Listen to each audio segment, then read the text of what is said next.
Amazon. They can sit on a beach. There's a time and pay out on it.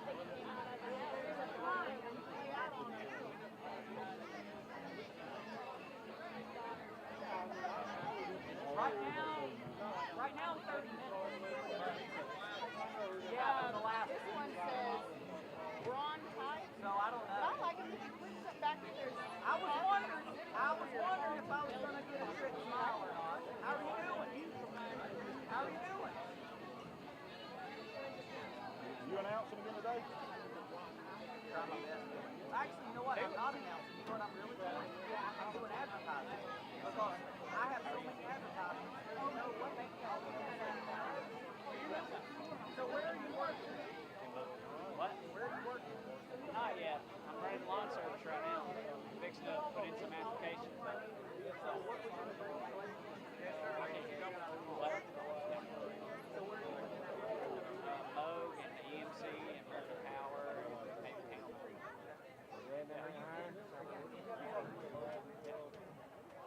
Now where is Kelly's job? She doesn't do hair. She's real estate. Blue Ridge. She was with the Trailer Group, but she's working for Remasters. Yeah. Who's the crazy person that gave you the microphone? Like I said, I can't get in trouble because I'm basically not going to do anything.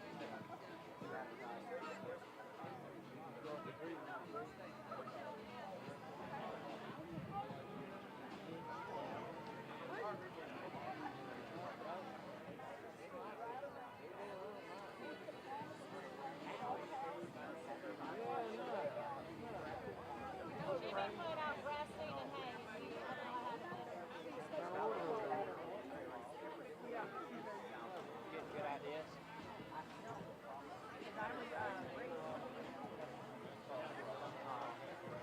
Wow.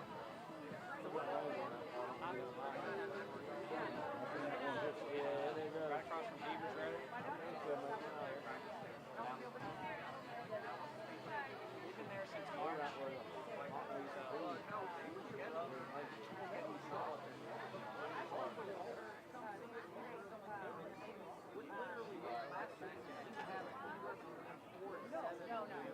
Retire, come back and go around with them. Believe it or not.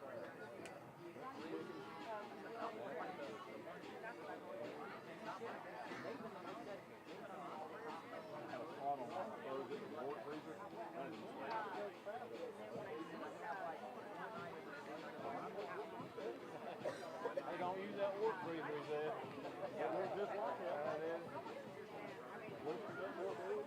He's jacked. He's not, he doesn't weigh much. He's only like 195. You should see him in person. He's 6'2". The guy's jacked. Like legit. He's good. No, he's not done yet. He switched majors last year. Like engineering management or some kind of something related to that. So yeah. So he set it back a little bit. I had to see you because I've been thinking about you all the time. I know. I don't see mom and dad. I know. Mom's retired, you know, so they stay at the house. Did they ever look any more into doing like an event center? They talked about it, and they actually brought it up recently, last month, about doing everything. Me and Elliot are getting married up there and having like the ceremony, like the couple friends over at their house. So that kind of stirred up the idea again. We'll see. He walked like he was walking on Hey, Miss Allen. Are we going to get stormed out? Brady was pretty and Jillian. Yeah, he stayed in the house. See you, thanks.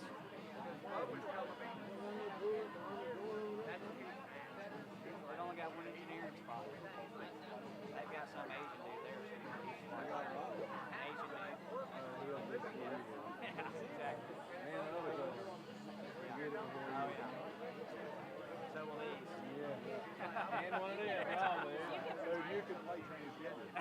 Yeah. You trump them all. Yeah, I know. You could identify as an animal. A rabbit. I could be the first bear hired by the Army.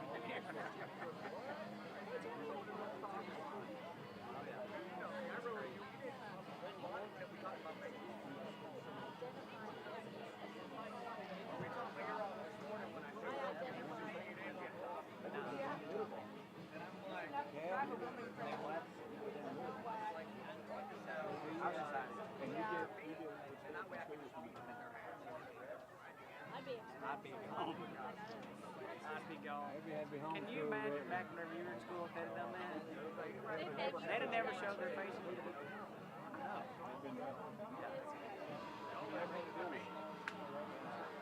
Natural selection. Still playing cornhole?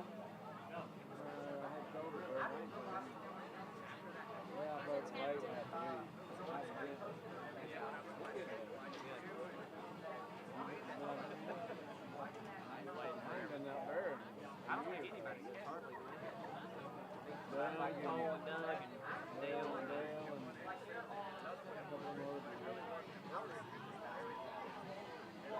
that's a pretty big thing at one time, wasn't it? A lot of fun. Well, that's the thing. Jake and all them got serious when they started playing the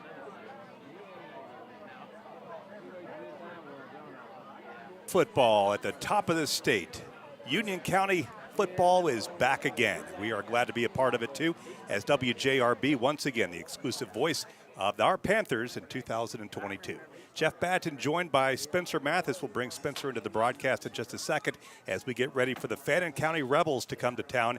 This is the Battle of 515, as they call it. I'm told by previous coach Brian Allison there used to be some kind of trophy that exchanged hands, but I don't think anybody can find it anymore, and that's a good thing if you're a Panther fan. It's been a couple of years since we've beaten the Rebels. We owned them in the mid-2010s, but over the last 2 years, it has been the Rebels over us as they look for win number 3 against the Panthers tonight. We're coming off a 3-8 season. They're coming off an excellent 10-2 season in which they went to the second round of the state tournament. But it's a brand new year. We've got kids coming back that we like. We've got kids that have a lot of game experience. And I know that second-year coach Michael Perry is excited to see what goes on out there tonight. We are at a disadvantage, as you'll hear in our interview with Coach Perry in just a second, and that we were one of the only 2 teams in the entire state of Georgia that did not get a scrimmage game in last week rather. That was because of the shooting in the parking lot and the fact that there was a cancellation of school on Friday. That meant that there couldn't be an extracurricular on Friday night. So we did not get a chance to play, and not to steal too much of my upcoming interview with Michael Perry, but he'll tell you that the one good thing is that they didn't get to see any film of us last week against Chestatee. That aside, we've got an exciting game, a game that will be somewhat dictated by emotion. These kids know each other and have played each other a lot since they were little kids going back into the rec program. We are in the middle of what we think will be an inclement weather situation. We have not heard officially if a lightning strike has prevented the start of the game. We think that it has. We are trying to get a hold of the athletic director here. There were some lightning bolts off in the distance. The members of the crowd were told or suggested to them that they move to safer areas, as we are here, of course, in an open area in Blairsville. My understanding is that for every lightning strike, that adds another 30 minutes to the delay of the game. But again, I don't know for a fact that this game has been delayed. We saw lightning off in the distance over the mountain, but again, not sure if that was close enough to bear any difficulty or postponement of the or delay, I guess is a better word, of the game so far. So we'll try to get that information to you in just a second. 19 minutes left before we kick off the 2022 season. We are excited for you to be with us. And Union General Hospital, of course, the title sponsor of Panther football. They bring you Union County all year long, and we will be at every game. We've got a brand new looking region. Rabun County is gone. Praise the Lord. We don't have to see those guys anymore. We've got a couple of teams from the old region. Banks County is still with us, and some new teams too. You know, the new classification for the GHSA has penalized private schools, meaning that now we face teams like Fellowship Christian out of Alpharetta and also Providence Christian out of Lilburn. a team that was not very good last year, and it will certainly be in for a tougher sled in 2022, and hopefully that'll be a victory for us as we get down into the region schedule. It's at this point of every broadcast where we get a chance to talk to the head coach, Michael Perry, and I was able to do that just earlier today.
Down the most one right under you.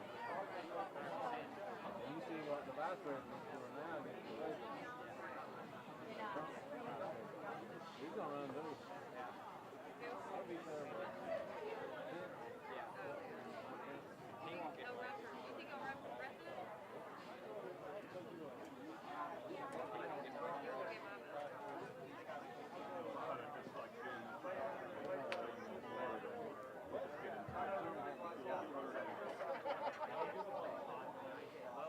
Stay dry.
Put it down before the game starts.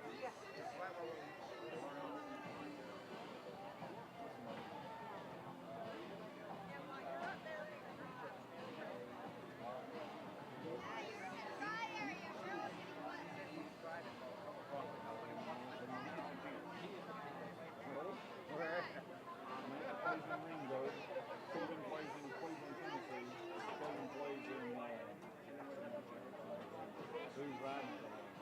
coaching my twins and Caden's riding with some other people.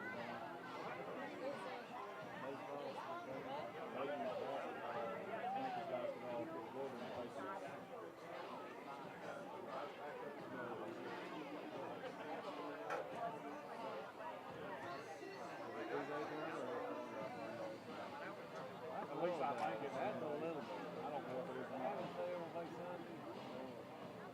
I complained about Billy. Billy was one sport. Well, she did 2 sports for a while. Thank God she quit. 13 teams a year.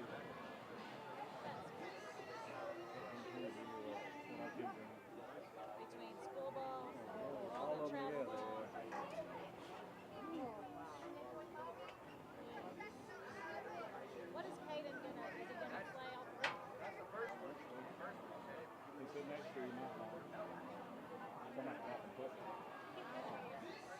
That's his least favorite.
I said he's worse than both of us.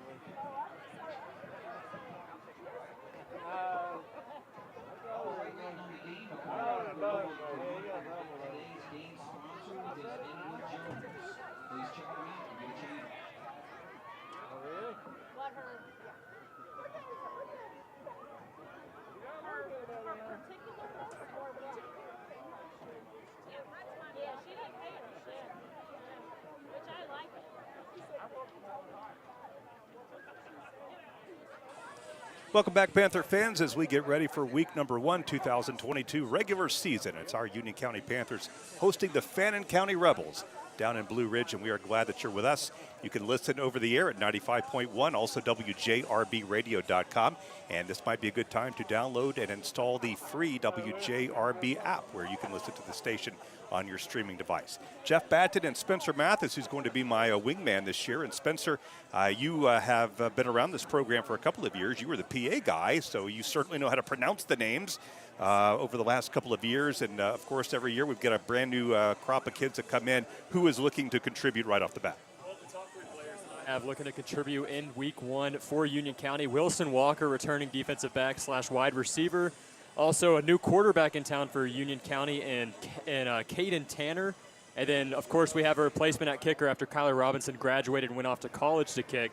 They're going to be starting Zuriel Mancias this season at kicker, and that's going to be a huge one to watch as the Union County Panthers look to add 3 points on drives that stall. That's been a big thing for the Panthers over the last 10 years, is being able to reliably get 3 points from their kickers. We've had a lot of good ones. Well, I sent you off on your first duty last week, and that was to talk to a couple of Panther players in preparation for tonight's game. Who'd you talk to? Yeah, I spoke to Braylon Rader and Elijah Haynes. Braylon Rader, of course, going to be the running back for Union County this year. A secret weapon for Union County is what we are hearing. And then Elijah Haynes, a returning man along the trenches on the defensive line for Union County, looking to have a better season than Union County did last year with that 3-7 record. Well, let's take a listen to that interview right now, starting off with Elijah Haynes.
Regular food? Come on, guys.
Another pair I got, both just fell out of it twice. They won't fall out these. The green. We're supposed to have that. Somehow I got. They're still in top of that much.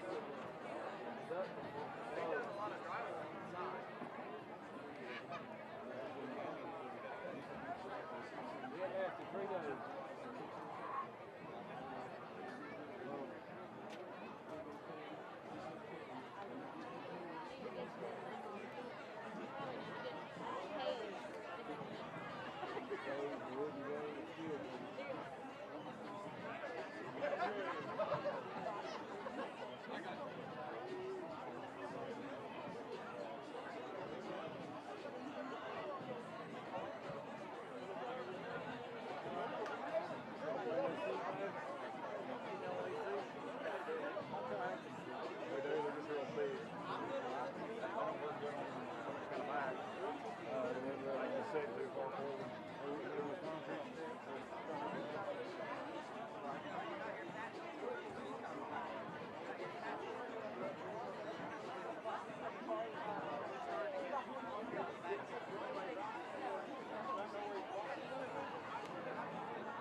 All right, Panther fans and Rebel fans, welcome back to exclusive coverage of Union County High School football 2022, our 10th year, WJRB, as being the sole voice of your favorite football team. Jeff Batten and Spencer Mathis bringing you the action tonight, and that action is going to be a little bit delayed. No reason for you to turn on Seinfeld or binge Netflix. We're not going to be that long, but we're probably talking about 7:40 before we kick off, maybe 7:45 before we get underway tonight. There was a lightning strike that happened, and I guess it happened a little bit closer to 7:10 than 7 o'clock, because what happens is once they identify a lightning strike that affects our area, they put a 30-minute delay on the clock, and that's how the math comes out to 7:40 and some change. And I think, Spencer, you talked to Mandy Hunter, our athletic director, and she said then there might be a need to go out and have the kids stretch out a little bit more. What exactly did she tell you? Yeah, Mandy Hunter said that whenever the 10 minutes expires after they put the 10 minutes on the clock, the players are going to go out there and stretch maybe a little bit, or maybe within the 10 minutes whenever this one goes up. But we're looking at around a 7:40 start time, as you said. Well, obviously you have a clock as well as I do. It's 7:26, and we would ordinarily be ready to kick off at 7:30. It's an exciting night, a lot of purple here tonight. It appears that the new slogan for Union County football is Mountain Made, and that makes a lot of sense for every reason in the world. And Michael Perry is excited about his second year. If you heard his interview earlier, he feels like he's light years ahead of this time last year, where he didn't know the kids, he didn't know the history, trying to figure out who was who and what kids were going to buy into his new ideas and which ones maybe weren't. And he did get a nice effort from the team, I thought, last year, Spencer. Our 3-7 record really wasn't indicative of a lack of effort, I didn't think. Probably just didn't have the athletes maybe that we'd had the 3 or 4 years prior. Yeah, I spoke to some of the seniors that went on to college after last season, and a lot of them were saying that the team they felt was very good, but it was just a pretty difficult scheme for them to learn. And these guys that have been here for a couple of years now under Michael Perry, this is their second year, should be able to compete a little bit better than Union did last season. And also, the strength of schedule is a bit down, besides the last 2 games and the first game, of course, against Fannin, which is always a dogfight. Yeah, I think the schedule does look pretty good for us this year. Let's take a look at it real fast. Of course, we've got Fannin tonight, and our other home games are going to be Lumpkin County next week, and that has been a game that we have always been competitive in. As a matter of fact, in my 10 years of doing this, I don't recall losing to Lumpkin, so hopefully that's the one that you can circle. We've got West Hall, which is brand new. They are not in the region. That's our last non-region game that happens down in the middle of September, and then we take a 3-week sabbatical. I guess we took 2 or 3 weeks off in the middle of last year. That was not common in my history, but last year we took a 3-week break, and we're going to do the same thing this year. Our other home games are Providence Christian, the Storm from Lilburn, Georgia, who have been a single-A team and struggling at single-A, are now thrown into the double-A mix this year, and hopefully that's a victory for us. East Jackson is a growing program. Jackson County, which is right near Athens and Barrow County, is the second fastest growing county in the entire country, not state, but the entire country. So they are building high schools as fast as they can get bricks and mortar to build them. And East Jackson, one of the more recent additions to the school landscape there, they're going to be in our region, and they will be coming to Blairsville on October the 21st. And then we've got Fellowship Christian. I asked Michael Perry, I said, I know a lot about high school football. I don't really know much about Fellowship Christian. He says, Jeff, that's the game that scares me the most. Apparently they've got a couple of kids who may be playing SEC football in a couple of years. Spencer, you're nodding as if you have heard the same story. Yeah, Fellowship Christian have been near perfect over the last 5 years. I think they've only lost a combined 4 games in the last 5 years. They're super good. And these last 2 games, Athens Academy, October 28th, and then Fellowship Christian coming here on a Thursday night at 7 p.m. for the last game of the season, are the 2 toughest on Union schedule this season, in my opinion. Well, let's get to 8-0, and then we'll, maybe think that we can play with anybody at that point. Once you get 8-0, you build all kinds of confidence. The games that we're away for, of course, we've got a big one, Towns County. We haven't played the Indians in at least 3 years, in my recollection. It used to be that we would play Towns and Hayesville on alternating years, but we didn't play either one last year, is my recollection. So we've got Towns County on the road, and as much as 10 miles down the road is on the road, so that will be a big crowd in Hiawassee on September the 2nd. Then on the road, we've got Armucci. You know where Armucci is, buddy? I have no clue where Armucci is. Armucci is on the other side of Rome. Armucci. Oh, yeah. Armucci. Okay. Our third man on the crew, John Moon, who I have not sufficiently given praise and respect to tonight, informs us on air, of course, that we're making a mistake. He couldn't wait until a commercial break to let us know that we were making a mistake. So we're off to a great start in 2022 with John Moon. We've got them, I'll just refer to them as them, on September the 9th. And other away games, Banks County, we have had good luck against the Leopards over the last 6 or 7 years.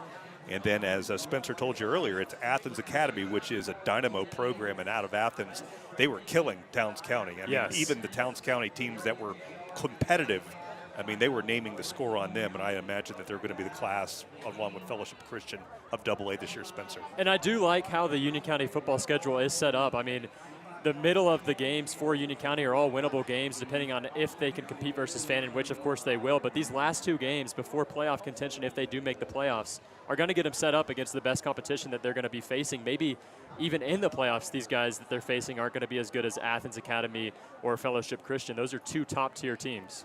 Well, we've got 1, 2, 3, 4, 5, 6 of us in the region. 4 teams go, so there's always been a pretty good probability that we would make the playoffs. And even at 3-7 last year, Spencer, we were able to go to the playoffs, and Levitt beat us, fairly easily last year at a game that you heard right here on 95.1. Well, I'm not a weatherman by trade, but I'm just looking out, and it doesn't look quite as ominous as it did 20 minutes ago when we did see lightning flashes across the sky. I'm willing to bet that unless something changes radically, we're going to get this game in before 8 o'clock, and we certainly hope that we do, and we're glad that you're out there in Pantherland listening to WJRB, WJRBradio.com, and the WJRB app. And this would be the appropriate time to bring John Moon into the conversation. John Moon, of course, RidgelineTV.net. I haven't gotten my fact sheet from the Moon Man yet this year. Is that the correct place to go? RidgelineTV.net? Okay, well, you could give me better than a half thumbs up for that. I thought that was pretty good for not thinking about it for the last 9 months. I love RidgelineTV.net. I wish we could get some better 60s sitcoms, in the off times. I don't know why you cannot acquire Hogan's Heroes. I don't know why, My Three Sons has not, appeared on Ridgeline yet. But, these are programming decisions that come from corporate New York, not come from John Moon here in Blairsville. John does an incredible job, and he really, all jokes aside, is doing this as a labor of love. He's out here because he knows that it's important to support the kids, and because television stations like his and radio stations like ours, ultimately at the end of the day, are about public service and about recognizing the great things that happen in the community, and high school football and high school sports for that matter is certainly on that list. We've got 6-minute countdown right now before we are set to play football. Again, there might be a slight delay after that as we get the kids out on the fields doing calisthenics and getting warmed back up again. Spencer, you were probably at elementary school when this happened, but it was 5 or 6 years. Well, I know you weren't in elementary school, but we had a lightning delay that delayed this thing until 11:15. We were playing until 1 in the morning. It was either against Gilmer or Fannin. I'm pretty sure it was against Gilmer back in 16 or 17, and we got this game done right about the time that Letterman was signing off. I mean, it was an all-night-long affair, so hopefully that's not what we're going to get tonight from Mother Nature, as, again, we're 5.5 minutes from kicking off, and it has cleared off to the north of us. As I look off to, I guess this is the west I'm looking at, it looks promising. I'll just say it looks promising. I'm no Johnny Beckman or Guy Sharp, but it looks promising for football tonight before 7:50. Garland Johnson is the 4th member of our team. He's back at the ranch and has been for the last 10 years. He gets us scores, he keeps us on the air, and he also hits the F3 button for commercial breaks. And let's take a quick one and be back in 1 minute as Union County and Fannin County awaits. WJRB fans will be back in just a second.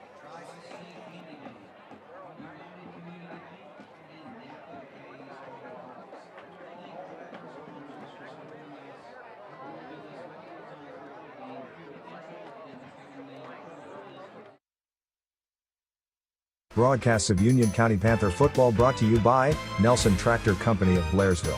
Nelson Tractor Company has been providing value to our for over 30 years. Carter Insurance and Investments has provided the Union County area with quality and competitive products for life, health and disability insurance, as well as Medicare supplements. As an investment advisor representative, Carter Insurance and Investments can help you build an investment plan that's best for your financial situation. To learn more, stop by and meet our friendly staff. We're located on Young Harris Street across from the post office in Blairsville. Broadcasts of Union County Panther football brought to you by Bitter Creek Market and Deli, providing the best quality of meats in the area. Located between Young Harris and Blairsville. Broadcasts of Union County Panther football brought to you by Union County Farm Bureau, proud sponsor of Union County football and the Georgia High School Association. We are glad that you have pulled up a chair to listen to Panther football 2022. It is an exciting time of the year as everybody's 0-0 and everybody thinks it's going to be a great year, and a lot of the time it is a great year, especially if you're a Panther fan. We have had a really nice run in the overall in the last 10 years. I would venture to say that we were the dominant football team in this 50-mile area for 2 or 3 years. I think our friends at Dawson County might roll an eye at that, and of course Rabun County was our superior, but I don't count them. They're on the other side of the mountain. But over on this side, it really has been us, and now Fannin County is starting to flex its muscle figuratively. Fannin County was a down program. I mean, they just were not any good 5-6 years ago, and they would come in here and we would clean their clock and name the score doing it. That stopped a couple of years ago when they hired Chad Cheatham, who has been their Vince Lombardi. He has been their savior at Fannin County High School. He has got that entire thing turned around. They made the quarters of the state playoffs in the COVID year, and they did second round last year. So this is a team that has high expectations, as well they should. Bring me up to speed on what you've learned about the Rebels, Spencer, as you have prepared for tonight's game. Yeah, over the last 2 seasons, Fannin's 2 records have been 11-1 and 10-2. Last year, their loss in the playoffs was to Fitzgerald. This is the 31st meeting between these two teams, and it is neck and neck at 15. So a battle of the borders tonight here at Union County, and it should be a really good one. Some players to watch today for Fannin. New quarterback on the field for Fannin County, the Rebels. You've got Corbin Davenport. They held a quarterback competition during the summer camp this season, and this is the man that won it. Corbin Davenport, a senior for the Rebels. Also some other names to look out for: Carson Callahan, Cade Sanders, and Jack Cantor. Well, what I'm hearing about Corbin Davenport from one of the fellows here in the press box is that he's an outstanding wrestler and getting a nod. So Corbin Davenport is obviously going to be a thick kid, or a kid that is going to be tough to knock down. You don't get any points for the single leg takeaway, I guess, in football, but he's an outstanding grappler. So that just makes our job even harder tonight, as he apparently is a good athlete too. He said they had a competition over the summer, 4 different guys. So obviously Chad Cheatham put those guys to the test, and Corbin Davenport is going to be the guy that comes out throwing the football tonight. Caden Tanner, let's talk about him a little bit. He was a kid that played running back for us last year, got called into quarterback duty a couple of times when Logan Helcher had some injuries. My recollection, having watched him a few times last year, was that he was a pretty good athlete. Yeah.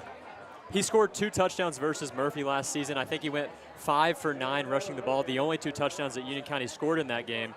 So he's a very good athlete, but this is going to be his first start. I mean, like you said, he didn't get a preseason game this year. Union County was one of 2 teams in all of Georgia not to get a preseason game. So this is basically just him getting his feet wet in game 1, week 1 of the season as the new Union County signal caller. You know, I asked Michael Perry, I said, is he going to be a game manager? Is he going to be a guy that throws little out passes and hands the ball off when he needs to? And Michael Perry was very emphatic, saying, no, not at all. We think that he's going to be a skilled player. We think that he could throw the ball downfield. We think that he can take off and run when he has to. And we're going to be counting on him to put points on the board, Spencer. Yeah, I mean, Caden Tanner's first game, of course, but Union County's been a team that's had some good running backs over the last couple of seasons. This year it's going to be Braylon Rader as the feature back, apparently, or Connor Shuknick, another name to watch out for Union County. But Caden Tanner's first start coming against a very good opponent in Fannin County.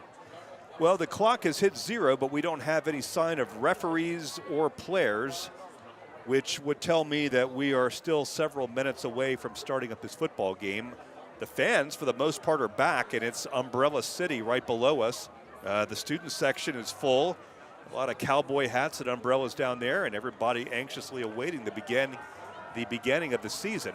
As it's still, I mean, it looks like it's clearing off just a little bit more even than 5 minutes ago, Spencer. I'm very optimistic that we're going to get this game in before 8 o'clock, as we are now officially, 10 minutes past what normal kickoff would be. 95.1 WJRB is your voice of the Panthers, and we appreciate knowing that you're out there online at WJRBradio.com, over the air at 95.1, or listening through the WJRB app. It's an exciting night, and we are excited to bring you a great 48 minutes of football. We're going to take another 1-minute break, Garland, and be back with more pregame build-up, as the fans here are definitely excited, and a buzz in Mike G. Caldwell Stadium as we get ready for this great rivalry game, Fannin County and Union County. Of course, tonight's ball game is brought to you by Union General Hospital in Blairsville. Back in 60 seconds. For years, your source for sales, parts, accessories, and service for golf carts has been North Georgia Golf Carts. Now they're at a new, more convenient location. Owner Rick Goddard and staff are there to assist you with all your golf cart needs. They sell and service all types of golf carts, from E-Z-Go to Club Car to Yamaha. And they provide pickup and delivery for any service work. That's North Georgia Golf Carts, now located east of Young Harris near the intersection of U.S. Highway 76 and State Highway 17 North. Get your prescriptions filled in minutes at Brasstown Pharmacy Drug and Gun in Blairsville. Flu shots, the PCR COVID test, regular COVID test, or antibody test today. Brasstown Pharmacy is your go-to pharmacy for curbside pickup, personalized compounded medications, and more. And we're loaded with a full line of firearms, ammo, and gifts. Brasstown Pharmacy Drug and Gun is the best bang for your buck behind McDonald's in Blairsville. Call or text 706-745-2303.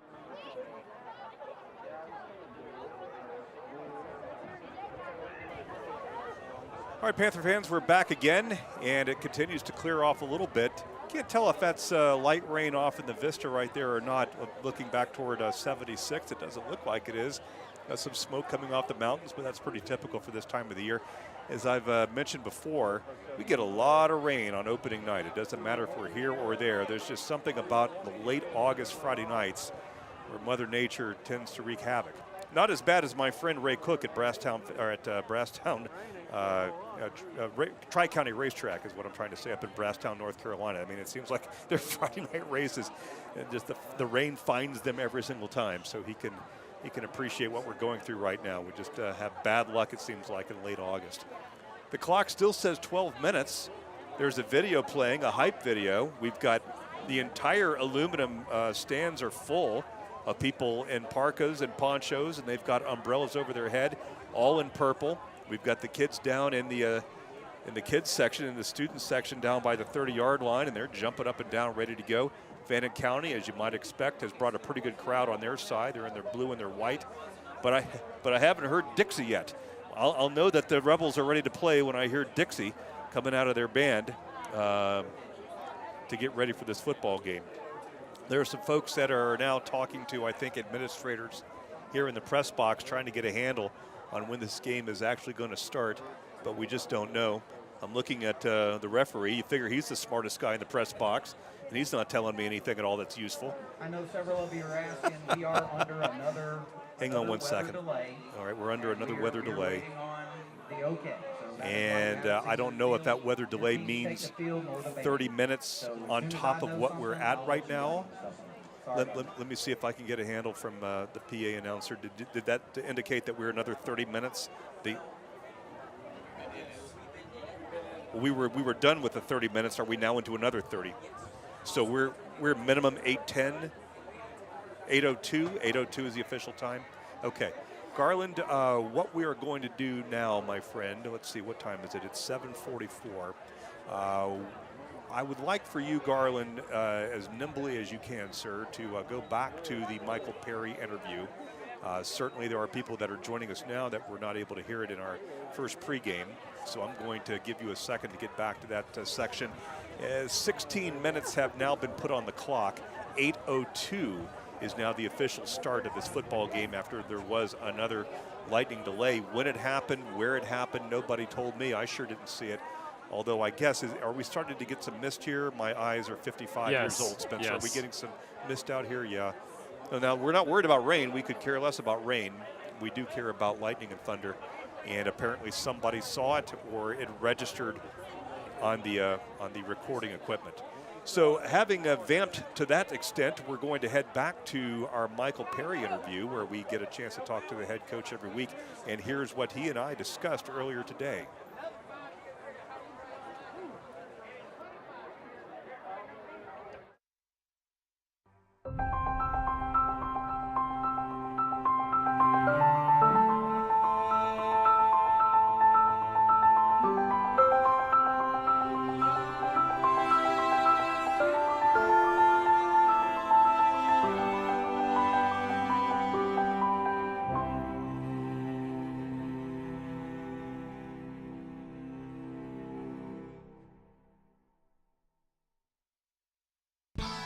For over 30 years, Carter Insurance and Investments has provided the Union County area with quality and competitive products for life, health and disability insurance, as well as Medicare supplements. As an investment advisor representative, Carter Insurance and Investments can help you build an investment plan that's best for your financial situation. To learn more, stop by and meet our friendly staff. We're located on Young Harris Street across from the post office in Blairsville. For years, your source for sales, parts, accessories, and service for golf carts has been North Georgia Golf Carts. Now they're at a new, more convenient location. Owner Rick Goddard and staff are there to assist you with all your golf cart needs. They sell and service all types of golf carts, from E-Z-Go to Club Car to Yamaha. And they provide pickup and delivery for any service work. That's North Georgia Golf Carts, now located east of Young Harris near the intersection of U.S. Highway 76 and State Highway 17 North. When you combine quality products, excellent customer service, and the best prices in the area, the result is Hemp Hill Vinyl Siding and Metal Roofing. In business since 1963, Hemp Hill Vinyl Siding and Metal Roofing has served the surrounding area with a variety of home improvement supplies. Everything from vinyl siding in many colors, trim pieces, shutters, soffits, vents, and accessories. Hemp Hill Vinyl Siding and Metal Roofing, located west of Blairsville on Highway 515. Locally owned since 1980, Leon's Flooring is your full-service flooring store with the largest showroom in the area, guaranteed to save you money with over 50 years of total sales experience. The folks at Leon's Flooring are experts in ceramic tile, carpet, hardwoods, and vinyl, located at 568 Murphy Highway in Blairsville, next to the Mexican restaurant and across from Mike's Seafood. Leon's Flooring, call them today at 706-745-9433. Oh, and by the way, say hello to Diesel while you're there. Constantly challenging ourselves as a college means more learning opportunities, better teaching, more innovative programs, greener facilities, a stronger community, and happier students. Every choice we've made reinforces our mission to help educate, inspire, and empower you.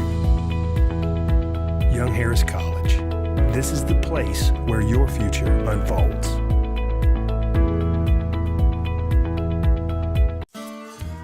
For years, Bitter Creek Market has been the best little market in the mountains.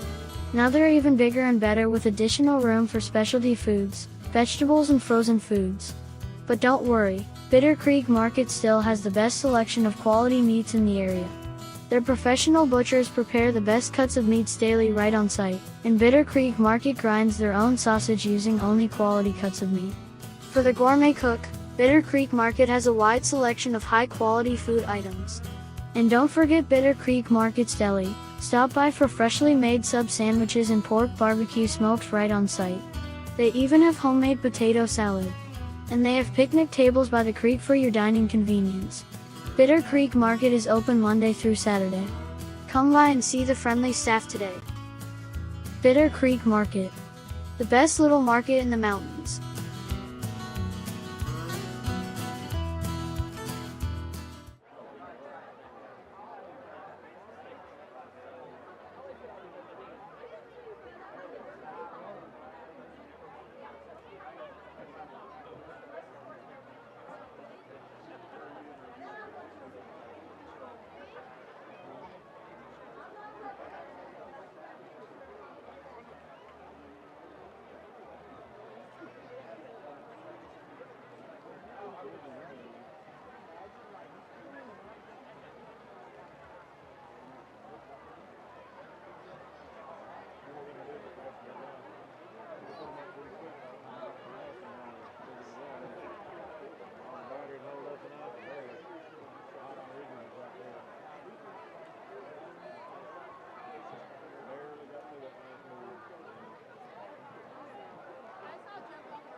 Back with more on the Voice of the Panthers, WJRB 95.1, celebrating our 10th year of being the exclusive home of our purple and white Panthers. Scoreboard clock says 8 minutes, 38 seconds and counting before we are allowed to play this football game. We have now been under 2 lightning delays. We now have steady rain in Blairsville, even though I swear it looks like it's cleared up as I look back north. But the rain won't be the problem, Spencer. It will be the lightning delays. And again, it does seem to be clearing up parts of the field. But, you know, we're not going to be able to play for at least another 8 minutes. Back to talking about the football game, and of course everybody is excited about that being a big rivalry game in the first place. And Fannin County and Union have played 30 times, and it's 15-15. Yeah, this is going to be an awesome game tonight, and hopefully we can get it going. Hopefully not another lightning delay. But Caden Tanner, like we said, getting his feet wet for the first time as a starting quarterback, and now actually literally getting his feet wet in his first start. We'll see if he can handle the slippery football in this game for Union County under Michael Perry's offense. But we are in for a good one if we can get this game to start. Absolutely. Union General Hospital brings you coverage. They are the primary sponsor, as they have been since year one of the Union County Panther radio broadcast. You know, we've got a brand new running back this year, and his name is Braylon Rader, and you've had a chance to talk to him a little bit. I've talked to Michael Perry. Michael just goes on and on and on about Braylon Rader. He thinks he's a real deal. I think he's going to be very good for Union County. I saw him play basketball last season for the basketball squad, and he was very good. He's a very good defender. He's not the tallest guy, of course, but he is stout. He's pretty muscular, and I think he's going to do a great job attacking these linebackers on the Fannin County Rebels football squad.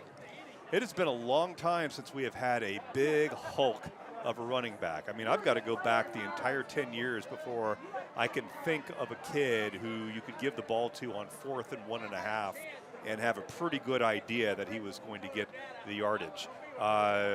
Daniel was the young man who was our running back 2 years ago.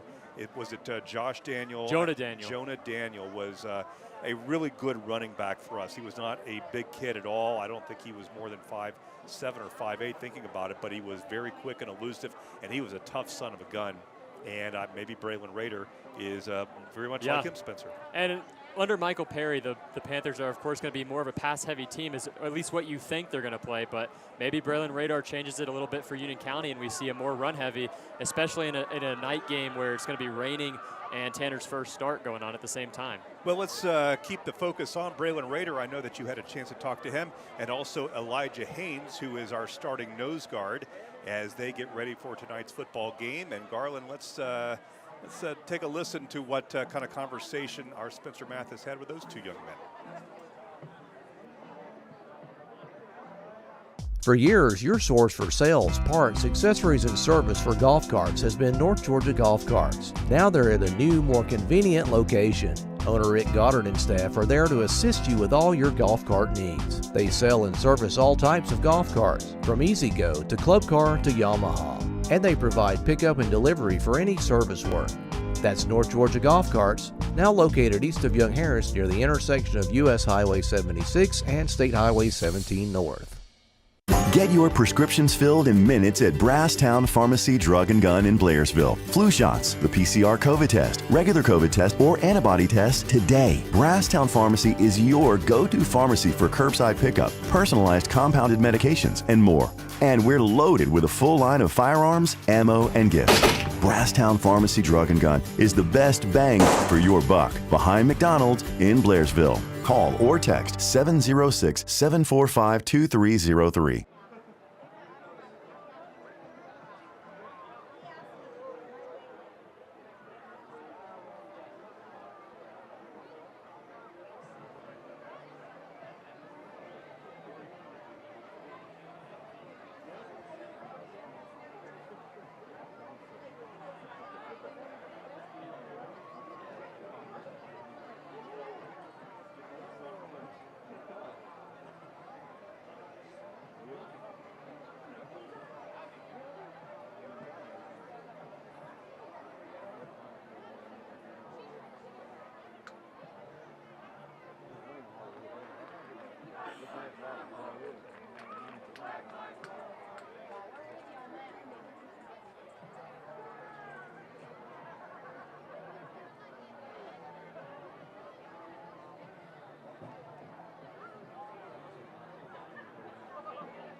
Broadcasts of Union County Panther football brought to you by Union County Farm Bureau, proud sponsor of Union County football and the Georgia High School Association.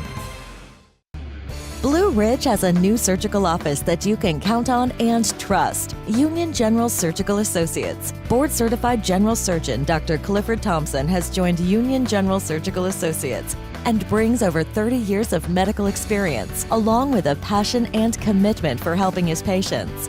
The office is located at 21 Kimberly Lane, Suite A in Blue Ridge. For questions or to book an appointment, please call 706-946-1910. Union County Panther football broadcast brought to you by Carter Insurance and Investments in Blairsville. Serving the area for over 30 years. Best of luck to the Panthers. Union County football is brought to you by Joyce S. Kim, DMD. Providing family and cosmetic dentistry to the Blairsville area. Best of luck, Purple Swarm.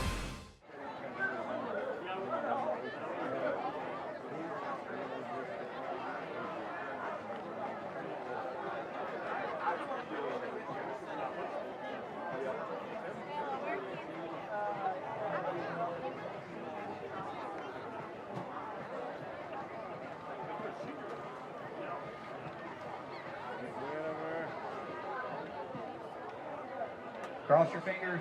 As far as I am aware, the clock is correct. Once again, once that timer goes off, we'll be able to put 10 minutes on, and hopefully we'll be able to see both our teams taking field.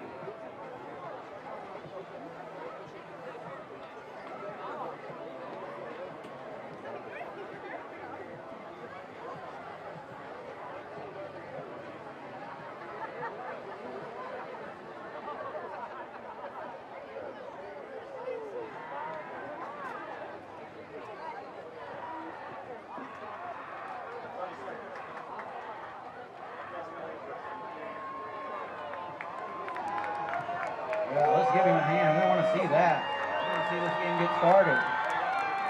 Hey, I'm wondering, where's my pit crew tonight? I hadn't heard you guys. Are y'all down there? Is our student section awake down there? I'm hearing the Fannin County kids, but I can't hear you guys too much. All right, Panther fans, we are crossing our fingers as the scoreboard clock now hits 0 on this most recent 10-minute delay. There is now word that they're going to put another 10 minutes on the clock. Is that right? As the sunshine does come down. Just put 10 minutes on the clock. I'm looking out at the west, and there are clouds over the mountains. I'm looking out at the east, and it looks fairly clear out there, as now we've got kids running out on the field. So they were obviously waiting for the literal 10-minute clock to wind down to 0 as the blue and white Fannin County Rebels come into their end zone here on our right. Haven't seen the Panthers come out yet on the left, but I'm assuming that will be imminent. Again, Spencer, who are we to predict the weather? I can tell you this, there's a beautiful rainbow that is starting to form right over the top of the Fine Arts Center as we look straight north again. I guess that will tell you that the west is that way, because that's where the sun is setting, and we've got a really pretty rainbow. Isn't that something? Right above the stadium. Who knows what that means? Maybe that means good luck for everybody tonight. Here come the Panthers out on the field. Yes, I love this crowd noise. And now we're starting to get that good high school football energy going as the Panthers out on the left side, throwing hands up in the air and getting everybody here excited. It is hard to find a seat. Everybody is here tonight, Spencer. There have been games at this football stadium where it's cold and it's rain, and maybe there are not a ton of people here, but everybody is sitting through the rain tonight. Yeah, the sky's opening up. The players are now on the field. Like you said, there's a rainbow directly in front of us, and we're getting set to play football in 8 minutes and 30 seconds. I cannot wait. Trying to get a handle on the size of our roster, and it looks like we've got a pretty good bunch out here. I don't know how many of these kids might be JV or 9th graders dressing out to kind of make us look bigger than they are, but I'm going to say we've got 45, 50 kids out there right now on the 20-yard line as they're starting to start up calisthenics. Looking over at the Fannin County side, I'd almost say that we've got more kids than they do, although not by a very wide margin. Fannin County, as we've talked about, has been really for the last 2 years the class of our area. If you think of us as Gilmer, Fannin, Union, Towns, Hayesville. Of course, Murphy is always pretty good, but that's a whole different animal. And then you look down at Jasper and Pickett's counting them. Fannin County really has become the king, and rightfully so. They've made the playoffs two last years. That 2020 run was absolutely incredible, and I know your brother Chris followed the Fannin County Rebels up and down the schedule, and really got inside their program, and he just couldn't believe just what kind of success Chad Cheatham was able to bring to that program after being down for so long. I mean, Fannin County, I'm telling you, was not a good football team 5-6 years ago. Between Fannin and Gilmer, those were two pretty bad teams, and now the Rebels are it. Yeah, Fannin County over the last 2 years have gone 11-1 and 10-2, and then in the two matchups versus Union County, both on week 1. This is the third consecutive year that Union County is going to be playing the Rebels in week 1. Fannin County won last year 34-7, and 2 years ago during Coach Allison's final season with Union County, they beat Union County 24-20 with a very good quarterback at the helm, and they had a deep playoff run in that year. Then last year they lost in round 2 to Fitzgerald, and they're heading into this season with a new quarterback, but the same head coach, and they're going to be a very good team once more. I remember very well the 2016 game. It was at Fannin County. I don't know whether you would have gone to that game or not, but we were down 8 points going into the fourth quarter. We're down 39-31. We scored 4 touchdowns, maybe 5, ended up winning the game 63-39. It was an incredibly lopsided final score, but we were losing going into the fourth quarter, and it was probably the biggest quarter that I ever saw Union County put together. That was in 2016. I believe that was in the either in the Joe Mancuso final year, or it was would have been, I guess, Cole Wright's first year as a quarterback. But they've brought us a lot of great memories. And again, it was the Panthers all over the Rebels in 2016, 2017, 2018. And then, of course, Fannin County, as we have exhaustively spoken about, have righted the ship, and now they've played 30 football games going back to the 70s, I guess. And they're 15-15. Jeff Batten is my name. Spencer Mathis is going to be my color man for the rest of the year. Your brother Chris has handed the mantle off to you, and we certainly wish Chris the best with his endeavor. We miss Chris very much, and I'm sure your mother does too. Yeah, she does. She raves about him all the time, of course. Chris down in Tampa now at iHeartRadio 620 WDAE. He's also right here beside us. Well, how about that? Look at that kid. He's now 6'7". He grew another 3 inches since he left us. He's enjoying that Tampa nightlife with all the senior citizen ladies that coming at him from every corner in the Tampa St. Pete area, in the Glitter Dome. Chris Mathis growing up right before our eyes. It is great to see him. 4.5 minutes as we get ready for this football game. Again, it was this very night 5 years ago where we started this game up, Spencer, at 11 o'clock. I mean, I would have probably been out of cash by the time you were out of here because I'd had to pay you so much money to be here for that 6 or 7 hour football game. And we finally got it in, and we did win that game over Gilmer. That was quite a night, and it doesn't look like that's what we're looking at right now. Although the rain is still coming down, it was maybe a little harder rainfall 20 minutes ago, but it's still persistent. Yeah, the rainbow's gone away. The sky has closed back up a little bit. Heavier rain than we've seen so far. A little bit more windy as well, but I think this game should be starting within the next 5 minutes. All right, let's take another timeout real fast, Garland. We got to keep Garland awake back at the Young Harris McMansion. Going to be back in 60 seconds. Panther football brought to you by Union General Hospital, your community caregiver for 50-plus years. For years, Bitter Creek Market has been the best little market in the mountains. Now they're even bigger and better with additional room for specialty foods, vegetables and frozen foods. But don't worry, Bitter Creek Market still has the best selection of quality meats in the area. Their professional butchers prepare the best cuts of meats daily right on site, and Bitter Creek Market grinds their own sausage using only quality cuts of meat. For the gourmet cook, Bitter Creek Market has a wide selection of high-quality food items. And don't forget Bitter Creek Market's deli. Stop by for freshly made sub sandwiches and pork barbecue smoked right on site. They even have homemade potato salad. And they have picnic tables by the creek for your dining convenience. Bitter Creek Market is open Monday through Saturday. Come by and see the friendly staff today. Bitter Creek Market, the best little market in the mountains.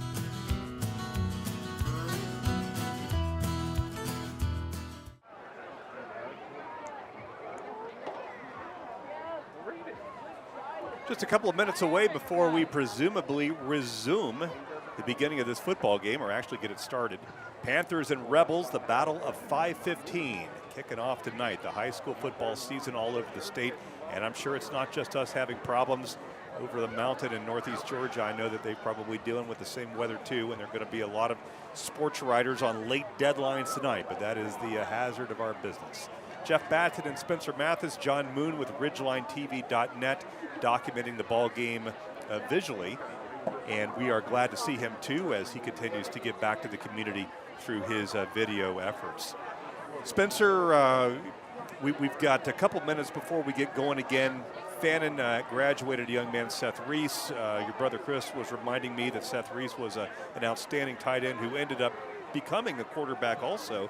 So it is not unusual, I guess, for Chad Cheatham to say, you know what, just because we did it one way doesn't mean we're going to keep doing it that way. Yeah, and I think Chad Cheatham's just going to continue going with a quarterback that's able to run the ball, a physical quarterback, opening up the read option, maybe getting the Panthers defense to bite down in play action situations. They're throwing out Corbin Davenport tonight versus Union County in week 1.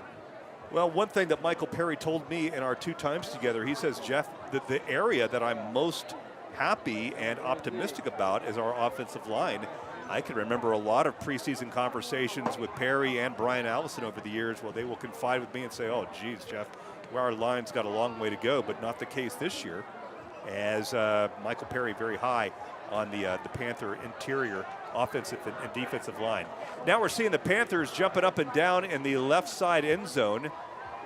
They got new pants this year? Is that kind of a tan gold thing? Yeah, new unis, new helmet, new pants. They look very good. All right. Touchdown Club stepping up with new uniforms, and they're very sharp there on the left side as they now walk back toward the track. Fannin County still out on their 40-yard line in their white tops and blue bottoms, running through simulations. But the scoreboard clock says that we are 35 seconds, and we ought to be pretty close to bringing captains out on the field. As a matter of fact, it looks like we've got captains lining up right this second, getting ready to flip the coin and get this thing going. Our captains, as I'm looking through my binoculars here, can you see that far down? I mean, I guess I should have been. I see 16 on the far left for Fannin County, and then 8, of course, their quarterback. And then on the very right is number 4, Bryson Holloway, a senior as well for the Rebels. Looks like Wilson Walker is one of our captains this year, and number 67, Noah Helton, is going to be our other captain, as we are just seconds away, I would think, from flipping the coin to decide who will kick off, who will receive, and what side folks are going to be on. Rain's still coming down. It's, more than a drizzle, I would say. It's a steady downfall, but it's not as much as it was before, as we hear now the national anthem.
Still doing it?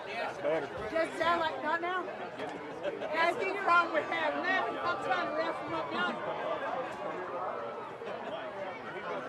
Coach Foot. Coach Foot. Coach Foot. It was only coming out of 1, too. It's only coming out of 1? But it's not now. You're fine now. Okay.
May have been muted there. I am sorry. Darwin, we were off the air there, so that's.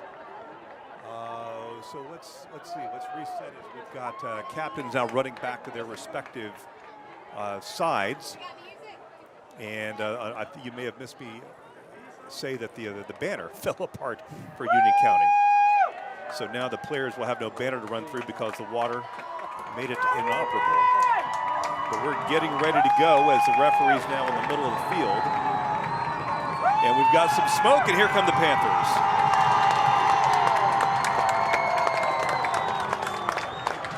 Union County Panthers in their brand new uniforms. What color would you say those pants are, Spencer? I'm gonna have to go with gold here. I'm gonna have to go with gold. So we've got purple tops and gold bottoms, and they look sharp. And you gotta love it, the Union County Panthers are getting the student section involved early on in this game. Gage Barnes running the American flag and leading the squad onto the field. Gage Barnes, a senior tight end linebacker. And here come the Fannin County Rebels in white tops and blue bottoms. And we've got a purple smoke, or whatever this color smoke is, coming off the home side. And we've got all the pageantry of a high school football opening game weekend. We are excited. We appreciate knowing that you have stuck with us through the last hour and, well, the last 45 minutes. This game's supposed to kick off at 7:30, and it looks like we're going to get going here right around 8:20. Is that school-approved pyrotechnics, or is that a smoke bomb coming out of the student section? Okay, so we've got an ominous mist coming right through the press box, and it doesn't smell so great either. But we can get by with that.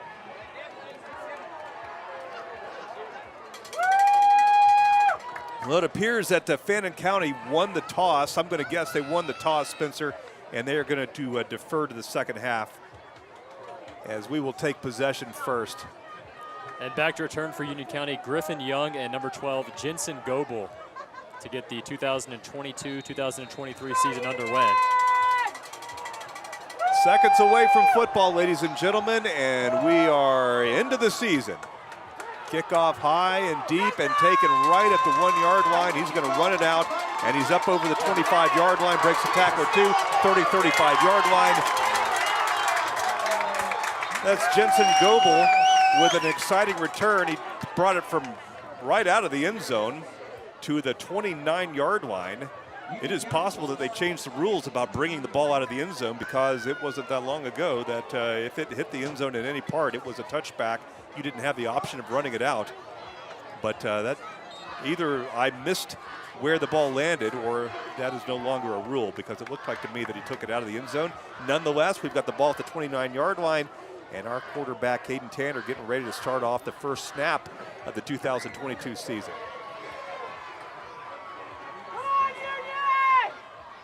Give it to the back, and he's up for 2 or 3, puts his head down, and up to the 35 yard line for 3 or 4.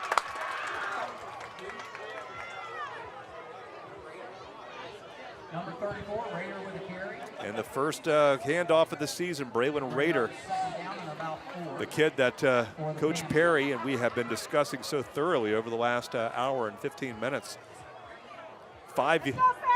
5 yards, 2nd and 5 for the Panthers now. Moving left to right. Once again, it's Tanner back with Rader. Give it to Rader again, and this time he is met and stood up at the line of scrimmage. He'd be lucky to get right back to where he started. And they probably are going to mark it about a half-yard back. At the 34.5, ball right at the 35. That'll bring up a 3rd and 5 and potentially the first passing play of the year.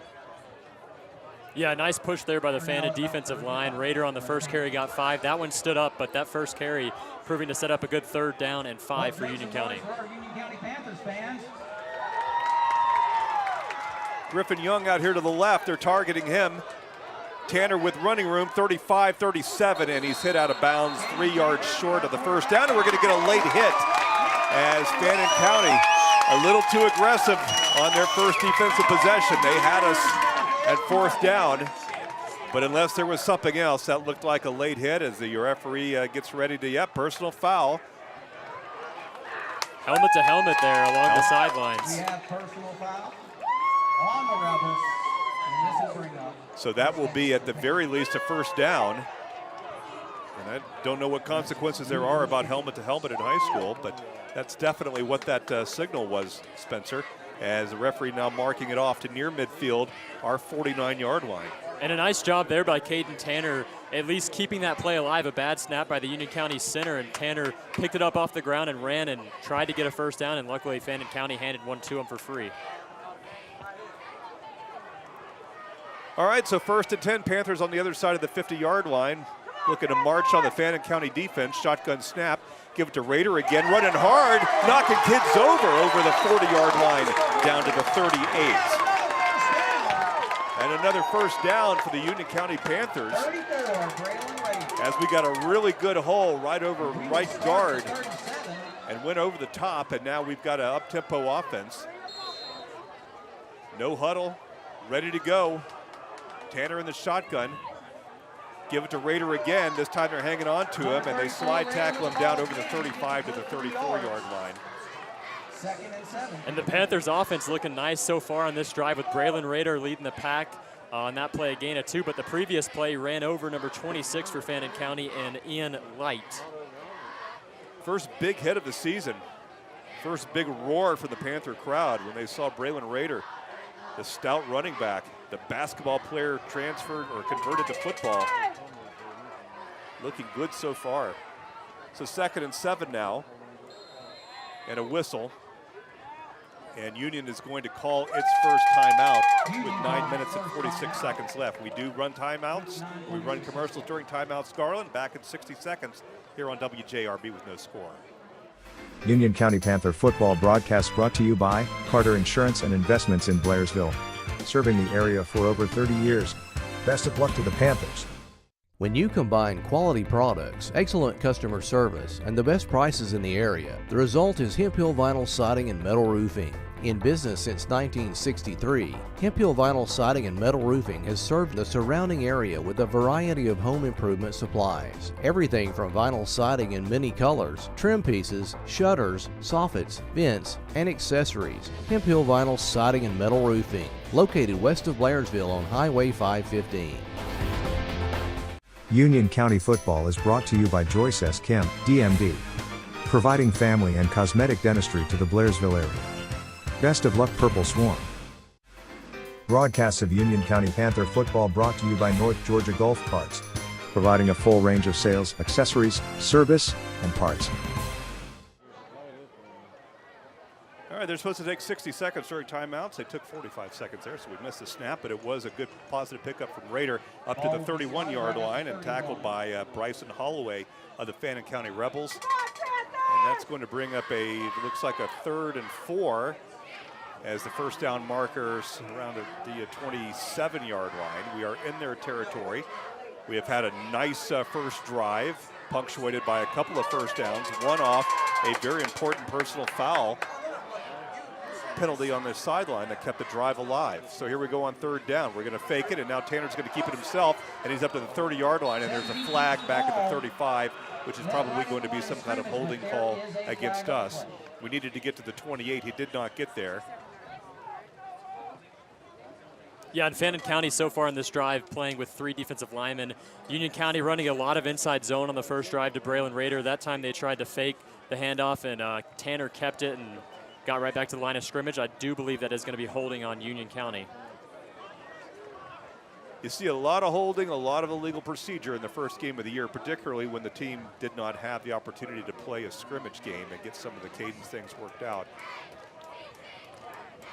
We do have a penalty on the Panthers. I think he called a personal foul there. I don't know that he actually went for the hold signal.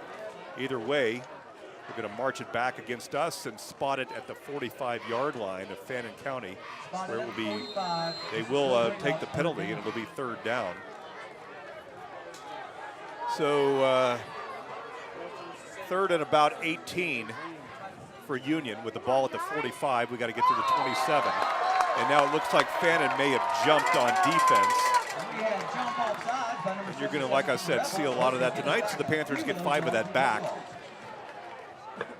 And we'll move it to the 40-yard line where it will now be 3rd and 12. Caden Tanner there with the cadence drawing number 77 for the Rebels offside. That's their big defensive tackle, Logan Long. And this will make this a much shorter 3rd down. 3rd and 13, more manageable. Pretty good crowd here in Blairsville. We've got umbrellas all over the place. Still got a little bit of rainfall. It's not a deluge, but it's steady. And that can't be helping the execution out there here in week 1. 3rd and 12 now. Oh, slip. And now Tanner's in trouble, and he's going to be taken down roughly at about the 45-yard line, 47-yard line of Union County. The ball just slipped out of his hands. He was getting ready to throw, and the ball was not there to throw. And by the time he figured out how to tuck the ball back in, he had 3 guys breathing all over him, Spencer. Yeah, Caden Tanner took that snap, and like you said, the ball slippery in his hands. He had an opportunity to throw away, taking an extra hit. I'm not sure Michael Perry's going to be too happy with that, but at least he held onto the ball and no fumble. So Union County is going to get a punt opportunity here from the 50-yard line. So we're punting back at the 38, and it looks like somebody might have got a piece of that one. It bounces at the 40, takes a Union County bounce, and will roll dead right around the 31-yard line of Fannin County, where the Rebels and their quarterback, Corbin Davenport, will get his first snap of the new 2022 season. Saw some good things on that offensive drive, Spencer. Yeah, Braylon Rader did look very good for Union County on the first drive. Passing was not there for Union County on the first drive, but just trying to get Caden Tanner settled into this game and opening up more play action opportunities later on in this one. All right, so Davenport, it looks like we may have a different quarterback. It is not Davenport, and he's going to take the snap himself and go 35, 40, 45. Lots of running room down the far sideline. Finally pushed down after he crosses midfield near the 30-yard line. That is Corbin Davenport, who kept the ball himself, and he's a big kid as advertised, and a fast kid too. He got around the right side, Spencer. Yeah, and Fannin County looking to be going with another running back at the quarterback position. The first play takes that one for a good 30 yards into Panther territory. Michael Perry did mention that he was hoping that the defensive secondary would grow up quickly.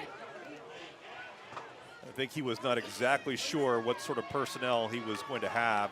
This is 2 or 3 weeks ago, and I'm sure they've gotten a lot better since. Davenport back with Cole Green. And the give is going to be for yardage over the 30-25 down to the 22. Looks like it might be enough for another first down for Fannin County, as they're moving the ball pretty well in 2 tries against the Panthers. A nice cut there by the quarterback, Corbin Davenport, and another first down run. 2 plays, 2 big first downs for the Rebels, and they're near the Union County Panthers red zone. 24-yard line of Union County. No score. We're about halfway into the first quarter, 7 minutes and ticking. Glad that you found us here on 95.1 WJRB. Davenport again going to give it to the running back, who scampers to the 20-yard line. We hit him pretty good after a couple of yards. Wilson Walker making his first tackle of the season. He had a nice season for the Panthers last year. He's a senior now. And he was somebody who was highlighted by Michael in our pre-season conversations. They're going to expect a lot out of him. And linebacker Cooper Ashcraft also getting in there on the tackle, bringing up 2nd down and about 7 or 8 for Fannin. Ball now at the 22, as you say, 2nd and 8. Going to fake it, now throw it, and a wobbly pass right over the top of his intended receiver, going to bring up 3rd down. Slippery ball. That does not look like a the pass that Davenport intended to throw. Yeah, and Davenport had Cade Sands open in the flat there, a little bit of a bubble action out of the receiver position for number 49 of the Rebels, Cade Sands, just overselling that ball. Of course, it is slippery, and the rain is coming down a little bit harder than it was about 20 minutes ago. So a big opportunity here for Purple defense to get the ball back, or at least make them kick a field goal in tough weather. This is a big play early in the ball game on 3rd and 9.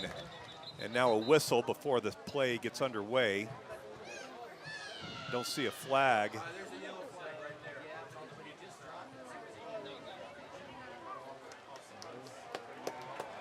So we're looking to see, and yeah, there was some jumping going on by the Rebels. That'll push it back another 5. As the referee marks it back off to the 28-29 yard line, 27-28 rather. Call it the 27. And 3rd and 13 now for the Rebels, a passing down. We'll see if Corbin Davenport can complete his first pass. He's done a great job running on the first drive, but a 3rd and 13 from the Union County 28. He's back with Cole Green, his setback. Now Davenport is going to take it himself up the middle. We need to make a tackle, and we do get a shoestring tackle, a good one that's going to leave him short of the first down. He had a head of steam, and somebody grabbed him right by the ankle. And they'll mark it down at the 19, which will bring up a pretty good 4th down for Fannin, about 6 yards, I guess. And a really good play there by Fannin, a QB draw. They saw the Panthers linebackers creeping up, and they faked the pass, and taking it for a pretty good gain there on 3rd down was Corbin Davenport, making it a manageable 4th and 5. Well, no sign of any special teams here, Spencer, so obviously they're trying to draw us off or go for it. I'm suspecting that they will go for it here as Davenport awaits the shotgun snap on 4th down and nearly 10. Now he's going to roll out right, and he's going to try to turn the corner, and he gets hit, and he gets hit again, and did he make it? Did he make it? It depends on where they spot it. He had to get to, what, the 14? And it's going to be Panther ball. And we stopped him. I don't know if you could see that far across, Spencer. If you've got a name, somebody put a helmet on Davenport, slowed him down, and kept him from reaching the first down marker. I didn't see who hit him there, but a nice stand-up tackle right at the first down marker. And a lot like Union County's first drive, a lot of running for the Fannin County Rebels, this time with their quarterback compared to Union County's running back, Braylon Rader. Let's see how these two teams fare on the second drive, with Union County getting it from their own 14-yard line to start drive 2. You know, a long way to go, but it's encouraging that we could make that kind of stop on our first defensive drive of the year. Usually that's a time when, you know, a bigger kid is going to get his way, and it's awesome that we had a group out there that could stop them on a big 4th down effort. So we've got the ball back now again, and Caden Tanner now man in motion, and we're going to give it, and we'll get maybe to the line of scrimmage, but not much more. As Braden Rader once again getting the call for Michael Perry's Panthers. They're going to knock him back a yard. Bring up a 2nd down and 11 or so. Yeah, and the Panthers started off this drive in a gun formation with their tight end offset at the line and handed it off to Rader. A loss of about 1 or 2, so 2nd and 12 now from the 11-yard line. 4.5 left in the first quarter, no score from Blairsville. Now we're going to keep the ball with Caden Tanner, and he's got a little wiggle room up over the 15, 16, 17. And he'll get a little bit of that yardage back and then some, bringing up 3rd down for the Panthers. And this is where you need that big running back, Spencer, because you're just not going to be able to throw the ball in this kind of weather, at least with any confidence. And goodness knows Michael Perry doesn't want to see a guy throw a little bubble screen, squirt out of his hand, and next thing you know, it's into the other end zone for a pick 6. It's a dangerous place to throw a short ball. Got to get to the 29-yard line, 25 rather, and they're not going to do that as we give the ball up the middle, reaching the 21-22. It'll leave us 3 or 4 short, and now we see the punt team come out on the field for the Purple Panthers. Yeah, the drive stalled quickly there for Union County, but of course, with the rain coming down how it is, Caden Tanner's first start, not going to be able to throw the ball as much with this rain. And then you look at the Fannin County Rebels part of the field, and they've got Corbin Davenport, who is a very good runner. So that first drive may have stalled for Fannin County, but drive 2 may not end in the same way as drive 1. Zuriel Mencius with the punt, and he is able to get it off despite a bad snap. And now we've got a fumble near the 45-yard line. And who got the ball? We may have gotten the ball. Did they give that to us? And somehow, some way, Fannin County tried to pick it up and whiffed right through his hands, and we were there to pick it up. And it would appear that we have the football. We've still got our offense on the field. I say we can kick it again.